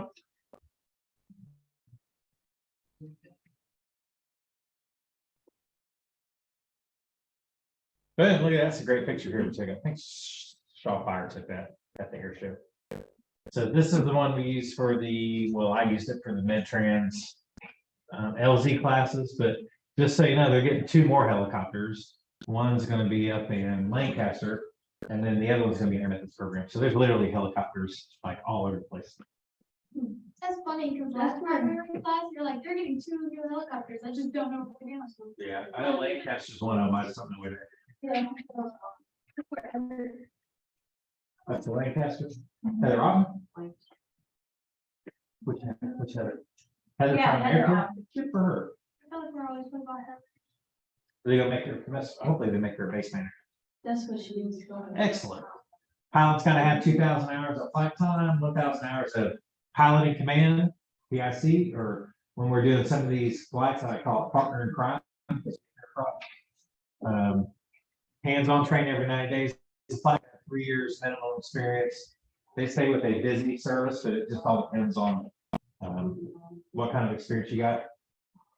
Critical care is recommended, but it's not required because you're going to teach you everything you need to know. Flight nurses, 3 years of experience. Most of them are cross-training EMS.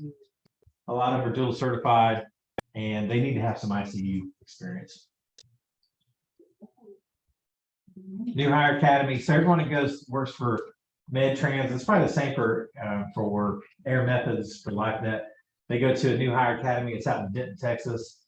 They go through the whole program is pretty extensive. So everything from federal aviation regulations through night vision goggles, ground schools, night flying, you name it. We do tons of math. Math.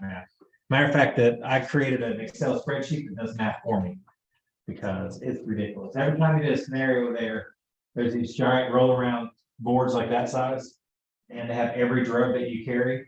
And when you get the patient's weight, because they run it just like a flight request, And when you find out the patient's weight, you have to sit there and do all the math for every drug before you start there every time. So after day one, I went back to my hotel room and created an Excel spreadsheet that calculates all my RSI meds, all my fluid boluses, blood, all of the stuff for ventilators. So if anyone's doing vent transports, you just put the patient's height and weight, gives you all your vent settings. It's got the Winters formula where you enter that, and it'll tell you if you want to change the CO2 level, you put in what number you want it to be, your target range, and it will change your vent settings for you. So it tells you how to adjust your vent settings. I got everything on there, Parkland burn formula, you name it, and it's on all of my stuff on there. I use it on like every flight. Put that on my cell phone? I can email it to you. I mean, that's just fantastic. I just want to see it. I mean, that's freaking handy. That's handy. That ain't nothing but for your park run. So let me pull that up Excel.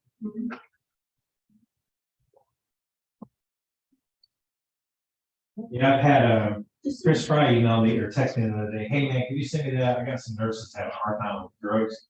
So it's what it looks like, but I'll email it to you. Okay. You just put in your height to change all your vent settings. Yeah. It's got everything from lung static and dynamic compliance to shock index, you name it, ABGs, not medications, PEDS, ET tube sizes, and also I didn't put chest tube sizes on there, but it's easy to calculate that. Yeah, you don't. I'll try to do that. Yeah. There we go. So Oh, I see. that's out in Texas. That was a class I went through with. It was a good group. Yeah, they're just north of Dallas. What's that? Oh, I'm friends with some of Venture. You lived out there for 11 years?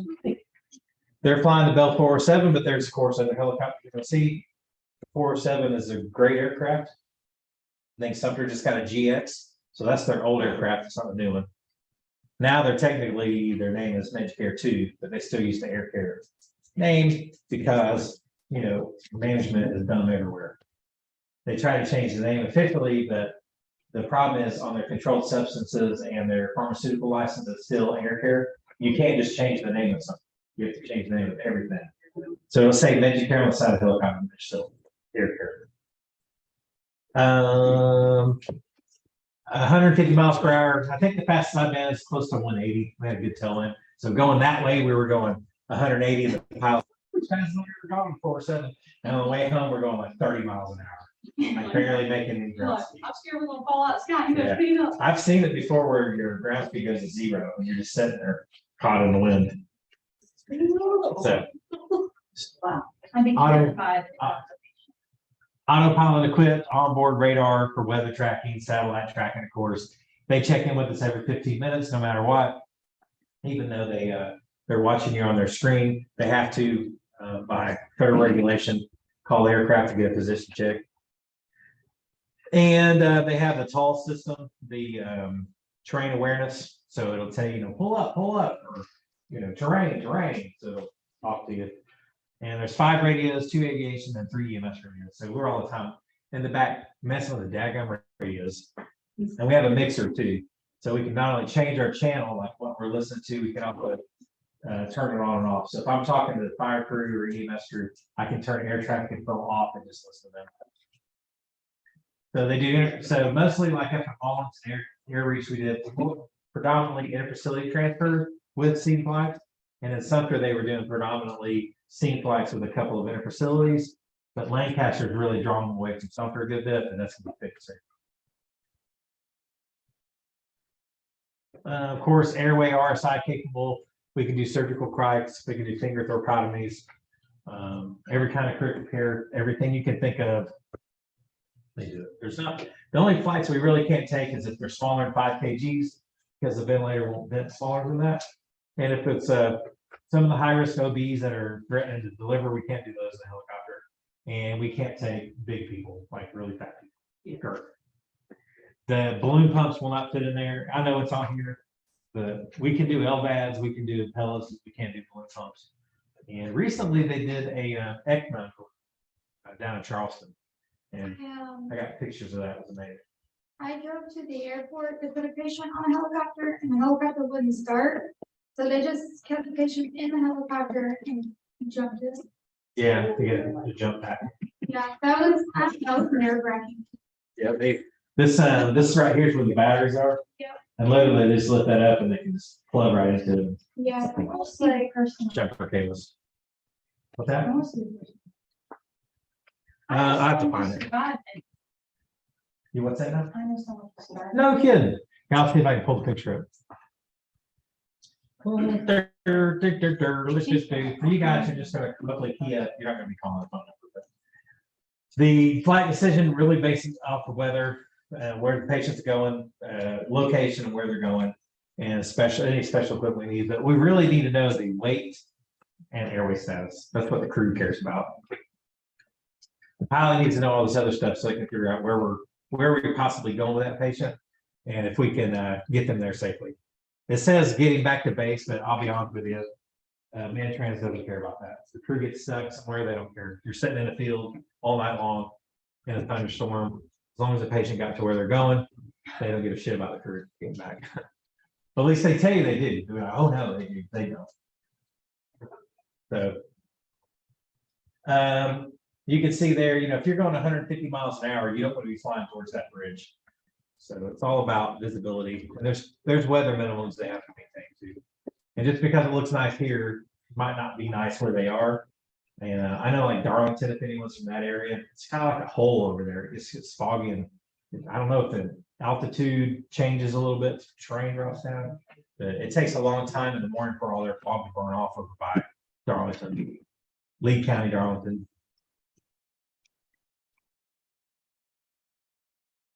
If you have any paperwork to give the crew, that's awesome. We really just need like a name. We do have something for you to sign. It should be getting you to sign that they're turning over care to us. So if you do see someone with an iPad, usually the nurse has an iPad. They're like, give me your We finger. can switch them. You guys sign them. Yeah. I'll sign if you sign. Usually if there's any real care that we need to do, we try to do it in the ambulance because there's not any room in the helicopter. So I had a certain person at Air Care refused to take my patient. oh, wait a minute, he get fired for that? What air care was it? Was the air reach? Oh, the one The, that was arguing with Kyle? Oh, yeah, they got into it. Like, he would not take our patient. Hey, Andy. Nope, Robin. Oh, really? That's Yep. weird. Andy. I think Bad Andy quit, but I think he was.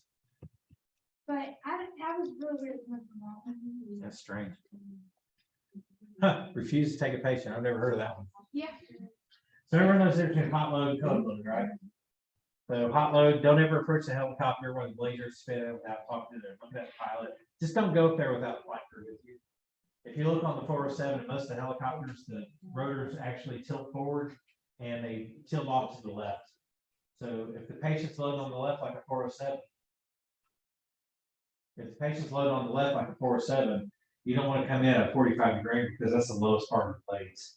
And the pilot will be watching you, they give you a thumbs up and they roll the cyclic back and roll the blades up for you. So you really want to come around to the 90, you want to give a thumbs up on the 12 o'clock and walk around to the 90 degree, come in on at the 9 o'clock. You ever see Raiders of the Lost Ark? Mhm. In a helicopter, I've been in the airplane too. Yeah. Trying to get. It happens every year. It seems like someone's the head down. Go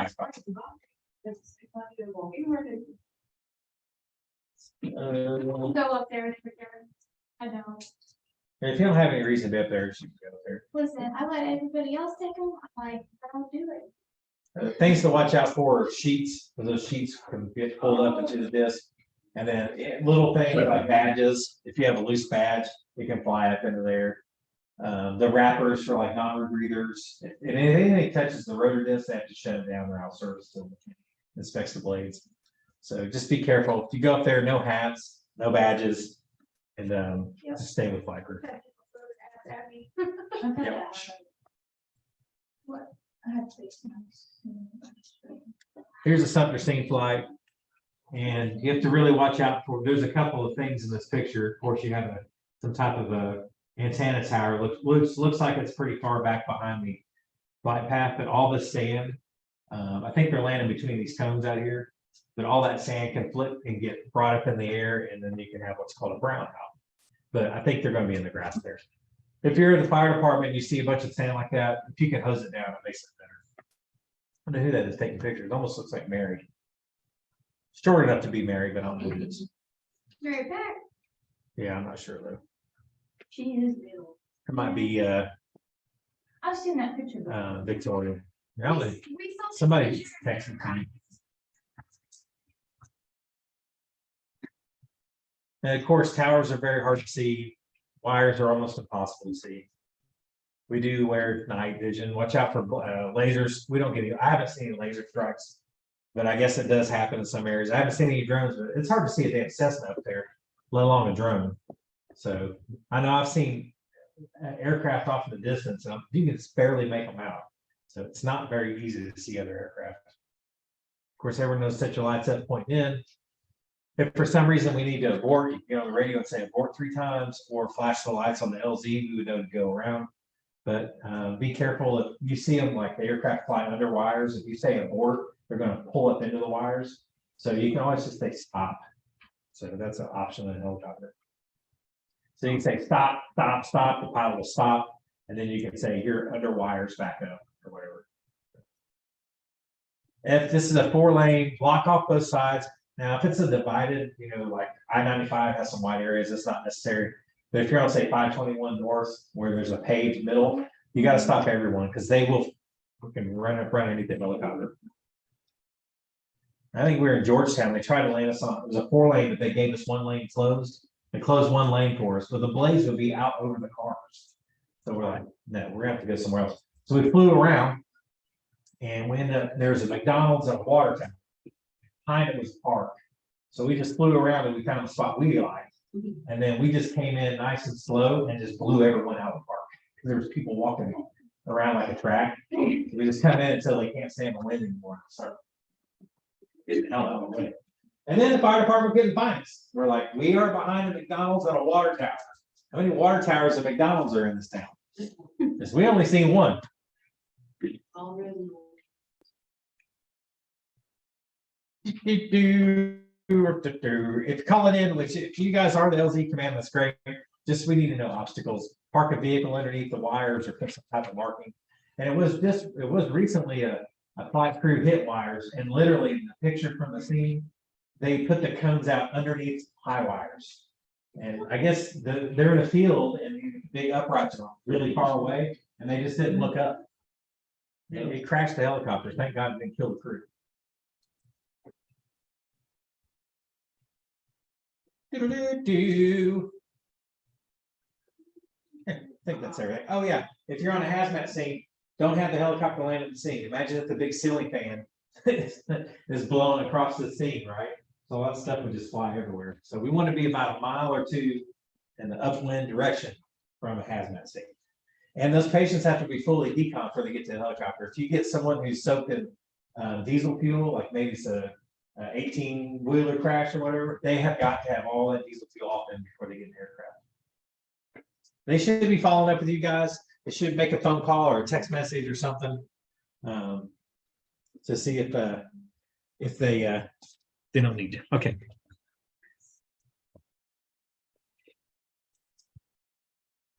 If I can find my mouse. Any questions on helicopter safety? Can't find my mouse. The best person to teach us helicopter safety. I can teach you some helicopter safety.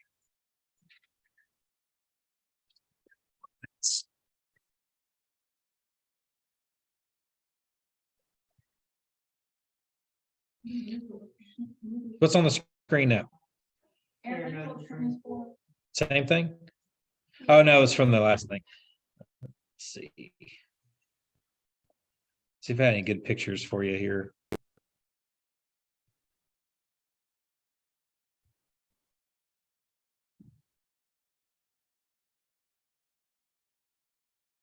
I don't have to go through there. Had some really good ones from in the back of the helicopter during flights. One of the tricks that I learned to do was I didn't learn it, I started doing it, was I take a picture of the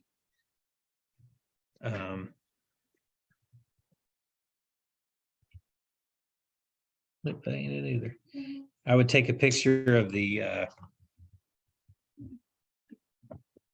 ventilator and the screen, whatever the monitor screen in the hospital.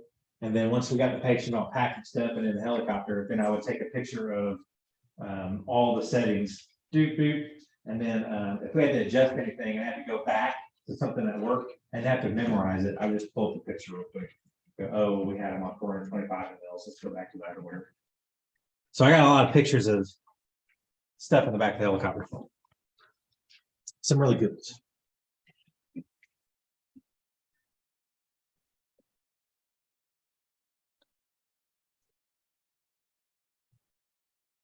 And this is all the stuff we went on earlier just now. Oh, look, chapter summary. That's the end. Bam.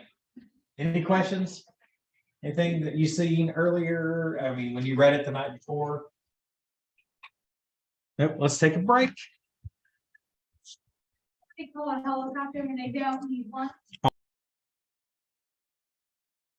I tried to get it to where if you had more than 2 patients, you use the triage tags. No matter what their criticality is. So if you go to a car wreck and there's 3 people, now you must use the triage tags. Why? Not because you can't triage them without it. It's because it trains your brain, muscle memory to do it, right? And you get used to using those stupid tags.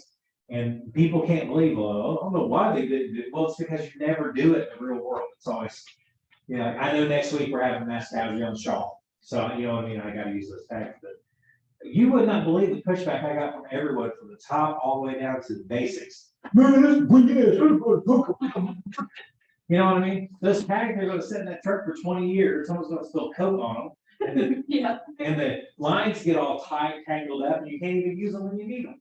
So why don't we just start going through them as we go? I don't know. Heaven forbid. We were told we were told last IST we had to open our mass casualty bags like once a week. So that's our. I like your idea. Thank you. I think they're valid. But the thing is, like, But no one ever wants to do mine. I have a bunch of items. they got the little tags on them, so you can't, like, once you open them, you You gotta reseal it up. know. So anyway, Yes. communication and teamwork. And this should just be review, right? Everyone's been reading this stuff. Yeah, okay. Oh, no, I just read it. If the host had read this before you come to class, and then you have questions, then you ask the other class. My eyeball. Right now. From trying to read it. Yeah, You know what Doug Silk told me? but When then, I went to paramedic class, Doug Silk said, and someone here knows Doug Silk. No, someone in the paramedic class knows Doug Silk. And he told everybody in that class, the answers to the tests are right in front of you. And if you read that book, cover to cover 5 times, you'll pass the paramedic test. And you know what I did? I read that stupid book 5 times, front to back. It was hard. It was not easy to do because it's not designed to be read like that. And I passed on my first try. And I came back and talked all kind of math trash to everybody working there. Because I won't tell you who the people were, because some of them are still around, but when I was in basic, I had gotten this old paramedic book from somebody because I wanted to be a paramedic one day. And so I said, hey man, what does this word idioventricular mean? It's a weird word. And the guy said, all right, I'll tell you how it is. He ain't got time to be interpreting that machine out on the street. I said, okay. And then I went to another paramedic. I said, what does lidocaine do? And they said, well, I know when to push it. I just don't know what it does. I said, okay, apparently this is what successful paramedics are doing. And then I went, after I learned what it does, and when you push it, we were going to work these asystole and PDA codes, and they're pushing epi-lidocaines. It's contraindicated for those. So like, oh my God, not only does that person not know, but they don't know when to push it either. And then the paramedics working there, all of them had to take the test multiple times to get it at the time. There's only 4 trucks in the ship, and I was the one basic truck in it. And when I went and passed it on the first time, I came back, well, that's all. And I said, you know what? You can't pass paramedic on the first try. You shouldn't be the damn paramedic. Read book. Anyway, I don't even know what we're talking about here. You are going to use, hopefully, communication and teamwork on every call.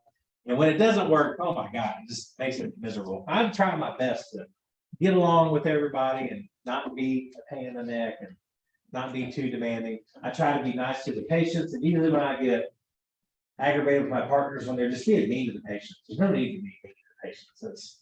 You're not gonna educate them on. So, as much as we try and say, well, maybe you didn't need, maybe you can go to urgent care, they are not, they just take them up there, put them in the lobby, be nice and be on the rest of the day. Let's see. Don't forget, you have you are a sender and a receiver. We have a signal that we're sending as the message that sometimes it is not received the same way we send it. And I think of one night, me and this EMT from Shaw, we went on a call for a lady with chronic back pain.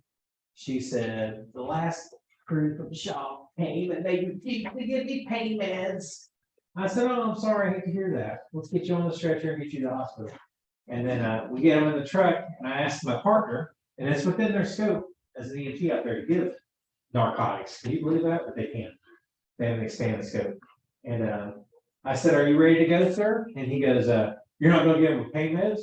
I said, do you want to give them pain meds? He goes, I'm just asking. I said, I don't think they need pain medication. So the patient's looking at us like, yeah, I need pain meds. So after the call was over with, he's out there cleaning the truck up. I said, hey, man, his name was Bobby. I said, hey, Bobby, I don't mean anything bad by this. I said, but you're always asking for feedback. And I said, and I don't think you meant anything bad. But whenever you ask me in front of the patient, don't you think, or do I think she needs pain medication? The patient now thinks, hey, somebody thinks I need pain medication. And now the patient feels like she's being shortchanged because she's not receiving the care she needs. And I said, if you didn't know and you're asking me that, I understand. Please don't do that because now the patient thinks that she wasn't getting the care she deserves. I said, but if you did know, that's pretty damn shaky. And he goes, are you on crack? So getting mad, throwing stuff. I'm telling you, kicking over trash cans. He was mad because I even said that. I said, listen, I told you that I don't think you did it on purpose, but if you did do it on purpose, it's pretty messed up. Because you can get fentanyl just as well as I can get fentanyl. So if you want to give it, go ahead and give it, but I wasn't going to. And anyway, he was so angry. I said, you know what? That's okay, Bozzy. Just take me back to Shaw. I'm going home. I'm not putting up with you acting like a fool. I'm not listening to you up here cussing me out. It's no big deal. I said, so just quiet down. It's no big deal. Take me back to Shaw. I'm going home. And good luck with the rest of your shift. I'm sure you'll find somebody that will work with you. So. And I'll tell you, that's the one thing I learned over the years at BMS is, because, I told you the policy originally, you can't argue with anyone. So if you got into a disagreement, the answer was just, that's okay, just take me back to headquarters, I'm going home. And they go, whoa, why? So I'm not arguing with you. So just put us out of service, take me back to headquarters, I want to turn all my stuff in, and I'm going home because I'm not dealing with craziness today. And usually that's enough for them to shut up. So, They had somebody get out the truck in the middle of the road and walk off when I was working there. really? Yeah. You were that crazy on that? Well, I was on dispatch side of that, Oh. and she just jumped out the truck and walked around, left her partner sitting in the truck. That's nuts. I don't know. I don't know. Then you have to think of what the channel or medium is. So just always remember this too. I communicate a lot with text, but I also realize that text is a very ineffective way to communicate. Yes. So one time my wife got really mad. She texted me something and my response was, wow. And I meant it like, wow, that's neat, or wow, that's interesting. But she took it as, wow, like unimpressed. Yeah. She's like, what do you mean? And I'm like, what do you mean? What do I mean? So like 20 texts back and forth. I'm like, I can't talk right now. I'm in the middle of something. She's like, I can't believe you said that. I'm like, I was amazed. What are you talking about? One time I had a paramedic. One time I had a paramedic reciprocating us working at MedTech, and she asked me, she came by the office, she goes, hey, Merle, let me ask your honest opinion. What kind of paramedic do you think? Do you think I'm a good paramedic, or you think I'm doing okay? And her name's Tamika. I said, Tamika, I think you're a decent paramedic. Walked off the job, got in her car, peeled out of there. So I'm like, what's going on? Call her up. So I had to meet her at I was like, just pull over at the next place Starbucks is coming. Met her at Starbucks, bought her name at Starbucks, and I was like, listen, I had to Google on the way over here what decent means. You know what decent means? Good. If you have a decent meal, it means you had a good meal. I was like, I'm telling you, I don't understand. She didn't appreciate me using the word decent. So you have to just be careful. I Let's- can make you think that I'm angry. You sit there like, let me Starbucks, let me lunch. Well, yeah, the problem is I got kind of a reputation for cutting people out. But listen, it takes a lot for me to get there. So I will cut somebody out eventually. I haven't done it in a while. That's like me, once you push me over. I will have a Yeah. If it gets that bad, I mean, it's bad. Yeah, yeah. Pay attention to your nonverbal communication, Nikki. Whenever you're going in and out of people's residence, you may not interact with their family, but they're watching you and they're gonna take cues off your nonverbal. So we do more nonverbal communication than we do verbal communication. The same thing with those like hospital staff. Have you ever heard someone say, "Hey, they came here really bad attitude"? What they say? Nothing. But I could tell, you know what I mean? I got I used to get complaints like that. realized how important nonverbal communication was. I was getting off a 72-hour shift and it was my last call of the shift. And I was so tired and they called to complain and said that I was disrespectful and everything. And they were like, what did she say? It was just the look on her face. I was like, I was just tired. That's just my ugly face. So. My ugly face. Oh, I learned with verbal communication, don't say nothing stupid in front of a ring. Oh, yeah, those cameras. Something to think about, stress. You'll see this too, because you're now going to have like EMT partners that are fairly new, probably. And whenever adrenaline hits, when they get stressed, the first thing they lose is their hearing. So if you go on a bad scene, if you literally tell somebody, Nikki, get me this or whatever, you go along with it. But they might not hear you like at all. So don't, like, hey, get me a backboard. They like the first thing you lose is their hearing. So if you've ever been around like these young EMTs that are new into the business and like you ask them to do something, they don't do it. It's not that they're ignoring you. It's just that's the first thing you lose. So you might have to actually like put your hand on the shoulder, like redirect them to you. Hey, look at my face.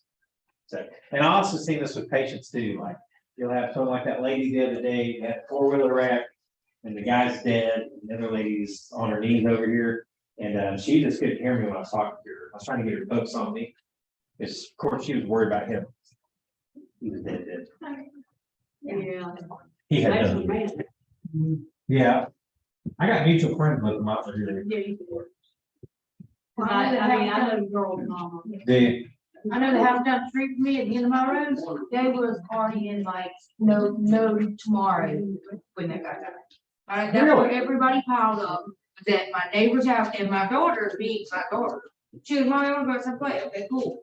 I let her outside, she wasn't out there 7 minutes, and 3 of them come back up with jewelry in hand, so I'm like, is this yours? And I was like, Tori, what are you doing? She goes, I went to put the dog. Went to the neighbor's house, party, she was like, no. That's too fun. That's all I'm interested in at parties. I don't know, we had a diving center the other night and there was like 40 people piling up at EMS and like the coroner's office, just standing around and talking. I was like, why are we letting 40 people out here at 1 o'clock in the morning? Yeah, it doesn't get very safe. Yeah. Let's think. Other things that could interfere with your communication is, of course, people who are focused on their cell phones. I hate it when I go to the house and the radio's on really loud or TV. That's one of the first thing I'll do is try to figure out, shut the stupid thing off or turn it down. Like, let's turn the TV off and turn the lights on. Yeah, it's aggravating to me whenever the patient's sitting there, yeah, they're here now. Okay, nope, I'm going to the hospital. Like, hey, my name's Marley, repairman, here to help. Yeah, you know what I mean? I think people are like, here, talk to them. And I'm like, hey, I'm Marley, I'm a paramedic, we're taking to the hospital. Any questions? Cultural differences, sometimes making eye contact can be very threatening. What's the question about who, the eye contact is? So, Hispanics or?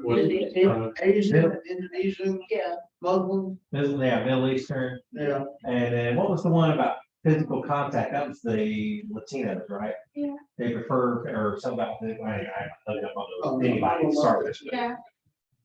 But those will come up in your book somewhere. Be an active listener. Don't, one of the things I always hate is whenever you're talking to someone, and I'm the worst at it, if I always got something going on. It's when you're talking to someone and they go over and they touch the door. You know what I mean? Like you're talking to them and they're like, oh yeah, really? Yeah. Yeah? Okay, okay, yeah. When did that happen? I'll do that. No kidding, are you serious? Hey, I'm trying to talk to you guys. The doctor's really bad. Checking your watch when someone's talking, oh, you yeah. know, like, Oh, listen, the only time I check my, and this is bad, but I have to check my phone sometimes if I'm doing like a stroke scale on somebody and I'm like, what day of the week is it? we'll just tell them what to do. Yeah. I'll tell them what I'm doing. If I have to use my phone for any reason, I'll say, hey, I'm gonna call the hospital real quick and let them know we're coming. Or, hey, I'm gonna pull up the stroke exam real quick, so I don't miss any points on it, you know what I mean? Like, Really stupid, cause I'm like, huh, yeah, what day of the week is it? Oh, I have to check myself, 'cause I don't know. true. Like, and then if they get it wrong, it's not your question. Let's see. One lady down the driver's license.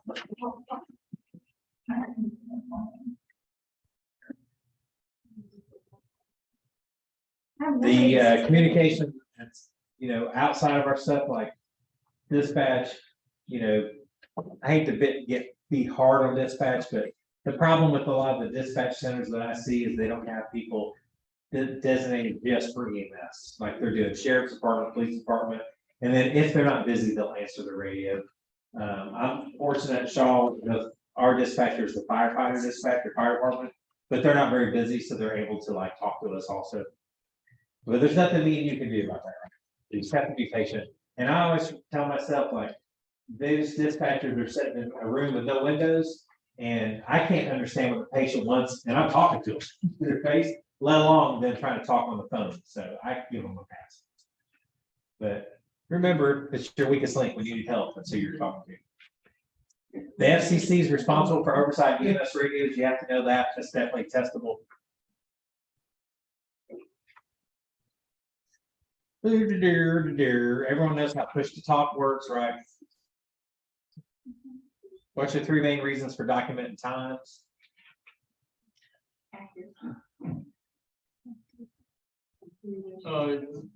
You gotta know for your PCR. You got to have the English for, in case you, gotta know what time you're on scene for finished care to be over 10 minutes. Time you get your I gave you 2. What time you do intervention? Yeah, I'm not gonna sue you. I was telling the paramedic student the other day, we used to run a STEMI program and we did it for a bunch of years, and the numbers came out to 20% of those STEMI patients went into cardiac arrest during transport. So 2 out of 10, that's a pretty good percentage of it. And all but one of them were brought back on the very first shot. So the STEMI policy we had is, once the STEMI's been called a STEMI by Sumter or Chippy or whoever, when we show up, we don't do the 12 leads, we put the pads on them. Because you want to minimize the time for the first shot, first defibrillation, because that's what's safe. And the one patient in that 10 years of running STEMIs that didn't survive, it took the paramedic 7 minutes to defibrillate the patient. So that tells me the paramedic was probably sitting, like looking down, writing on the chart, playing on their phone, who knows what they were doing. But they weren't watching the patient when they went into VTAC or VTAC. And the problem we had with myself and Dr. Clanton, the ones that were investigating that, was that you could not determine what the actual times were for the call. Because whenever we brought the paramedic in, we checked their time on their watch versus the time on the iPhone, you know, like the satellite most accurate time. They did not match up. and then the cardiac monitor time did not match up with those two. And then the dispatcher, their time, their watch and their computer didn't sync up. And I think the computer's time was off, which is weird. So we had a heck of a time trying to sort out what the actual time on this call was. What we ultimately did was we took the time on the cell phone and the time that we compared it to the cardiac monitor time and figured out what the time should have been on the monitor versus the actual time, you know what I mean? And then we could see what time they went into defib and then what time the first shock happened. It was 7 minutes. But the way the paramedic had documented, it only looked like 3 minutes or something. They had documented it with using different times to benefit their story. Of course.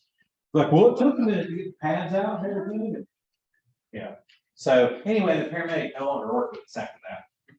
And we changed the policy where you had to have the pads on their chest for transport.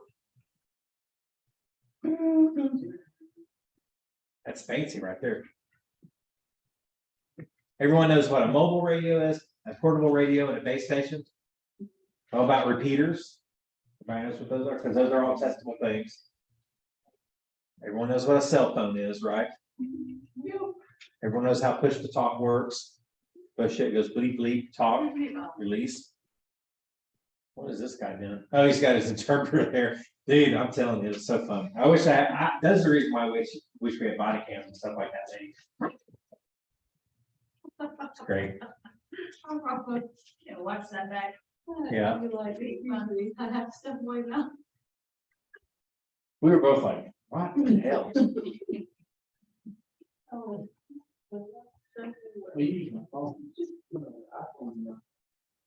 Yeah, the iPhone has the interpreter. I've used that, yeah. Very handy. So, for therapeutic communications, be aware of cultural differences, be aware of your own bias. There's a lot of bias baked into medicine. We have a lot of unconscious bias. There's an interesting article. I was listening to a podcast that referenced the article. It had to do with pediatric pain management and how a lot of the EMS crews don't treat pain with kids because they already have elevated vital signs, etc. And but the main theme through it was the EMS people said, well, we'll just let them do it at the hospital.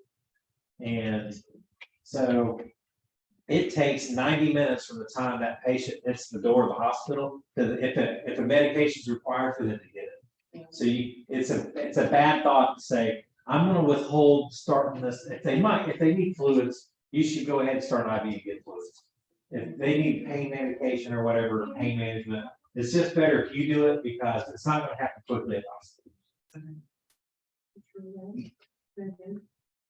So part of that bias report was not only do kids not get pain meds, Black kids don't get pain meds. And then in the surveys, some of the EMS people even thought Black people perceive pain differently than white people. It's just baked in bias. So when I'm communicating with people, I try to factor in my own biases, whether that's I'm talking to a female or a male or an old person, young person. I try to factor that in.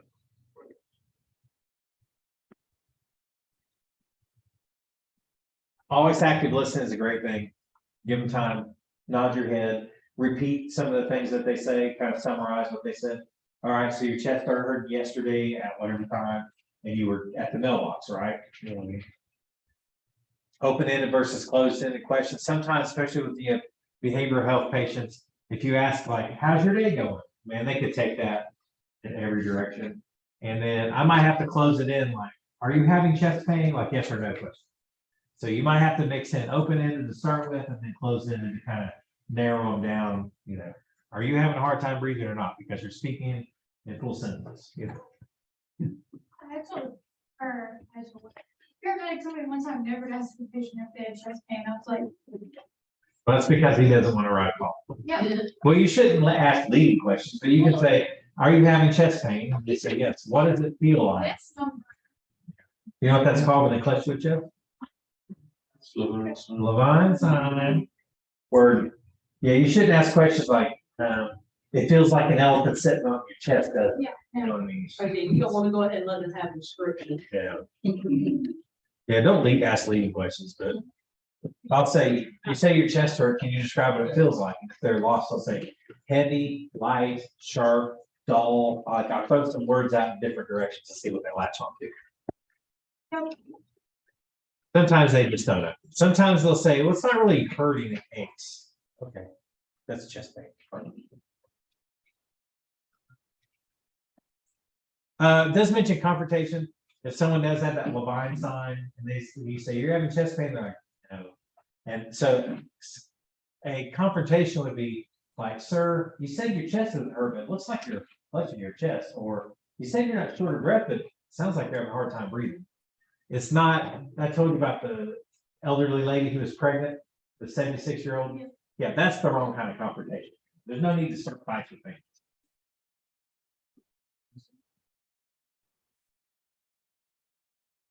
Pitfalls, don't be trying to multitask while you're communicating with patients. Don't be talking on the radio, or listening to the radio, like another call comes out, while they're telling their history, don't like lean over and listen in. Like, sorry, I just gotta find, I gotta keep track of it. Just don't do that. Don't ask too many questions at the same time. If it's an older person or someone who's developmentally delayed, give them plenty of time to answer that question before you cut them off. And I'm the worst with cutting people off, so I try to make sure I'll ask a question, just be patient. And maybe they won't, maybe they don't answer. I try.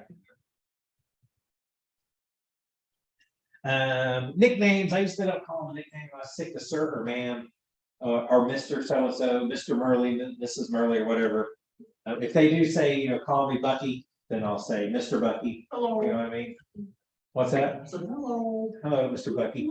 But I try to stick to. And some people, I've been to some people that get offended by calling them sir. And when they do, they're like, I work for a living, or prior army or something. And I'll say, well, I do apologize about that. I'm just trying to be respectful to you. What would you prefer that I call you? You know what I mean? Call you honey? Yeah. Big Papa? I love it. I love you, honey baby. It makes me feel like a baby. It's like a little honey. Thank you. Then you go, Big Papa. That's fine. I love it. And I'm sure that's why some people do it, because they know about some people like me. But then she- It's okay. And take the wet illness and all the things, but in South, unfortunately, it's been part of our Southern tradition and heritage. I tell you, I thought you speak like, what you got, age, right? It's been all right. There you go. Hey, baby dog. Oh, Hey, big dog. chisel chest. I like big dog. What up, big dog? I ain't big dog. Okay, never mind. I had the army guy, I tell you about, did the stroke exam. We had a guy over at Third Army, and he was, I can't remember if he had some weakness or something weird. And you just go through all of your possibilities or whatever. One of them was a stroke exam. I said, I'm gonna do a stroke exam, sir. If you wouldn't mind smiling, show me your teeth. He was like a very serious person. So he smiled, showed his teeth, and I said, can't teach old dogs any tricks. He said that, and it's clear he wasn't having a stroke. I said, I need you to do me a favor, squeeze my hands. Good job, pull my finger. And he did it, and I did that. You got it. He's like, this ain't funny. I was like, you're right, it's not funny. In a few, in the ambulance, getting figured out. It's only if it bothers you. Only if the volume bothers you. It's just a matter. Hey, I don't think. Yeah, if we're loud, Trace will be in charge of the door. He's my door cat. You go, man. Door man. You're the keeper of the door. I'll be careful now. You're the door. He's the door captain. What else? Hostile patients, your safety first. I usually keep my hands up where they can see them. Depends on where you work to. Like, we have a hard time on the Air Force base. The security forces does not want to put anyone in cuffs or restrain them. So I don't know. We have soft restraints, so you almost have to bang them to get into the soft restraints.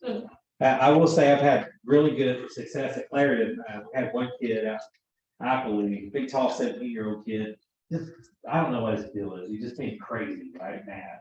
And when he called us out there because he has some psych history. And I talked to deputy sheriff, I talked to the dad, he's staying in the yard, and, they tell me, yeah, he's, whatever, he's got issues. I was like, it's no problem, man, I'm here to help. I said, sir, can I get your, my name is Merlin, I'm a paramedic, I'm here to help, what's your name? He said his name, but it was a name that was not like a human name, you know what I mean, like, Yeah. if you took a bunch of letters and said, whatever, everyone deserves a unique name. But I said, I'm sorry, I couldn't understand you. He goes, you know, going up apart. And he starts bowing up on me. I said, hold on one second. So I sent back over. And I said, listen, I can't take that guy to the hospital. He goes, why not? I said, look at him. He looks crazy. Looks like he wants to attack me. The deputy looked at him, he goes, yeah, you're right. He said, man, get in my truck. Puts him in the back of the little Blazer or Explorer and they take him to the hospital. That's the way it should work. Yep. And we went back to service. The, law enforcement the other day, because we had a combative kid at the hospital. And I said, he don't want to get in the back of the stroller. And y'all, I mean, y'all can't take him, and he was like, no, we can't, and I was like, What are I you? mean, he's gonna fight me about the ambulance. Yeah. I'm telling you, you have to put him in handcuffs and have someone ride with us. Well, I mean, I said, you might probably be if he's going, because We had I two ain't. non-verbal teenagers that were autistic, you know, what I'm talking about, and they're big kids, like huge. And we had a driver, so me and my partner were in the back. And I mean, they punch out windows, they walk into other. Are you talking about the, and, Yeah. My partner, I was like, if something happens and they get set off, we're gonna die, right? And he goes, yeah. I was like, okay, I'm just making sure. I did want to take I'm gonna load him up the stretcher and he reached over and grabbed me by my shirt, and I promise you, if he wants to, he could rip that shirt. Yeah. Off of me, and I was like, man, you gotta. I won't go back out there when I love. Scary, but that one, as long as you can give him his Barbie doll, he'll calm down. Yeah. Or if you put SpongeBob on your stuff. Yep. They're pretty spongy. I'll do that. I had one at Richland that was punched a bunch of holes and everything. And we gave him, he had a big crazy like smile on his face. Like, we gave him in the truck and I said, hey man, I'm gonna tell you something. I had metal clipboard. I said, I'm gonna tell you something right now, dude. I said, you're gonna sit on that stretcher and you're not gonna move and you're not gonna act crazy, because if you do, I'm gonna beat you with this clipboard until you're unconscious. You understand what I'm saying? He snatched it away with me like, ah, he had the clipboard. I said, whoa, whoa, whoa. He goes, ah, in the back. You, on that, a hand on the back door. I was like, let's go. Snatched it with me. Ah, Jesus.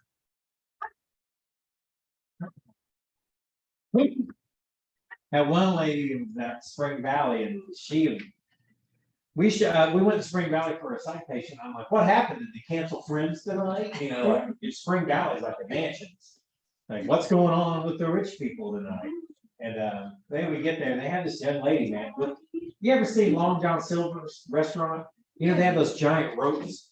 Well, they had like one of those giant ropes she was wrapped up like in those giant ropes. And I was like, oh my God, what's going on? Yeah.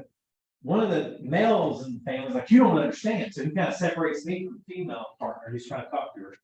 And he goes, hey, they had to take her. She's a heroin addict. He goes, look at the garage. And sure enough, the garage door was all busted out. He goes, she stole a motorcycle from in the garage and she tried to drive it through the garage door. And last time they took her to Richland, she escaped through the air vents. She like beat up 6 security guards and escaped through the air vents. And she's like a smaller than Turbo over there. And I said, are you serious? He goes, yeah. I said, is my partner safe right now? He goes, no. Kimber. We ended up transporting her. The only reason she was halfway nice is because she thought the police department was behind us the whole time. She kept looking, where are they at? I said, they're right behind us and looking right at us.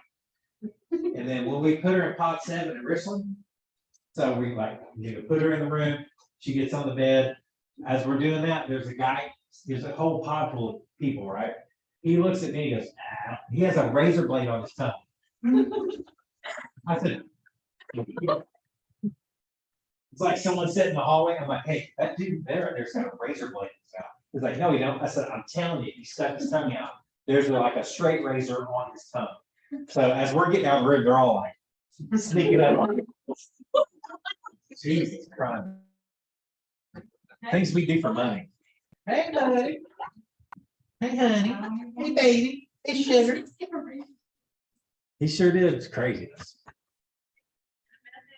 And heroin, You know, she's so funny, get, Craig to go to the citation, they don't Oh, like him, they don't like him, they will see him coming from a mile away. We had one. Little in- Craig. yeah, Craig. Craig, huh? We had one in Sumter about a month ago, and he was in the middle of the road on 15, and I'm over here standing at the back of the ambulance laughing at Craig. What's up with the psych hospital they're building over there? They're building a psych house. You haven't seen it out on 378? It used to be where, Yep. a lawn and garden type place was, where you get the old ice. If there's a sign, some psychiatric. Yeah, they never. Well, the problem is everyone from this side of Conway and that side of Columbia are gonna end up in Sumter. And there's gonna be psych patients walking around all over the place over there. Just like we did in Michael Myers. They start getting EMS on train, going, so we just pop them and then get pick them up. They need their own transport service. They have, eyes are dark. They need to do is anytime they have a facility, that should include money that goes to the county for funding EMS for them, you know what I mean? Like those apartment complexes and everything else. Does everyone know what Nemesis is? Nemesis values. So if you're using ESO or Stryker or whatever the program is, they all collect the same data. It's just how the user interfaces with them. So that's all for billing. Yeah. They ask me all those, crazy questions. That's why you can find a broken elbow, but not like broken ankle or something like, you know what I mean? Like, Yeah. they got broken nose, but they don't have broken arm. There's weird They stuff. started real big when Caroline Maycare was still up in Lubbock. The Nemesis came along, you had to take Nemesis training. Oh. No. I'm skipping soap because we use chart because we love it. But we use iChart. So once you get used to it, it's really not hard. But you just have to get into the thing. We already went over it, so we're gonna skip through it. No questions about it, right?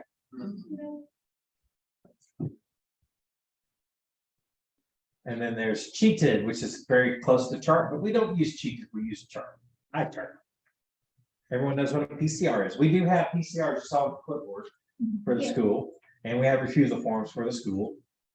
When you do your right time, those are the same things you'll be filling those out. No, actually, I think that you guys will actually do electronic ones. You don't do the EMTs do the written ones.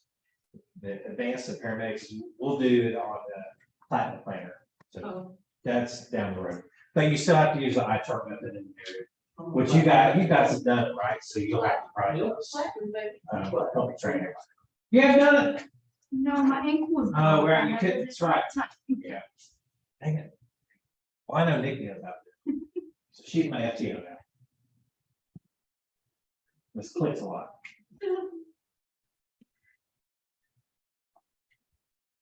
All right, what else? What else? This is the end of this one, effective communication. That's an essential part of our job. And just remember, you have verbal and nonverbal communication. Most of the communications nonverbal, so just mind your RBI, what's it called? RB. Yeah, RBF. Yeah, RBF. I have the same thing. I have dead shark eyes too sometimes. I don't mean anything by it. All I ask my partners is give me the benefit of the doubt. Because usually if I got a problem, I'll say something. Okay, so stop recording.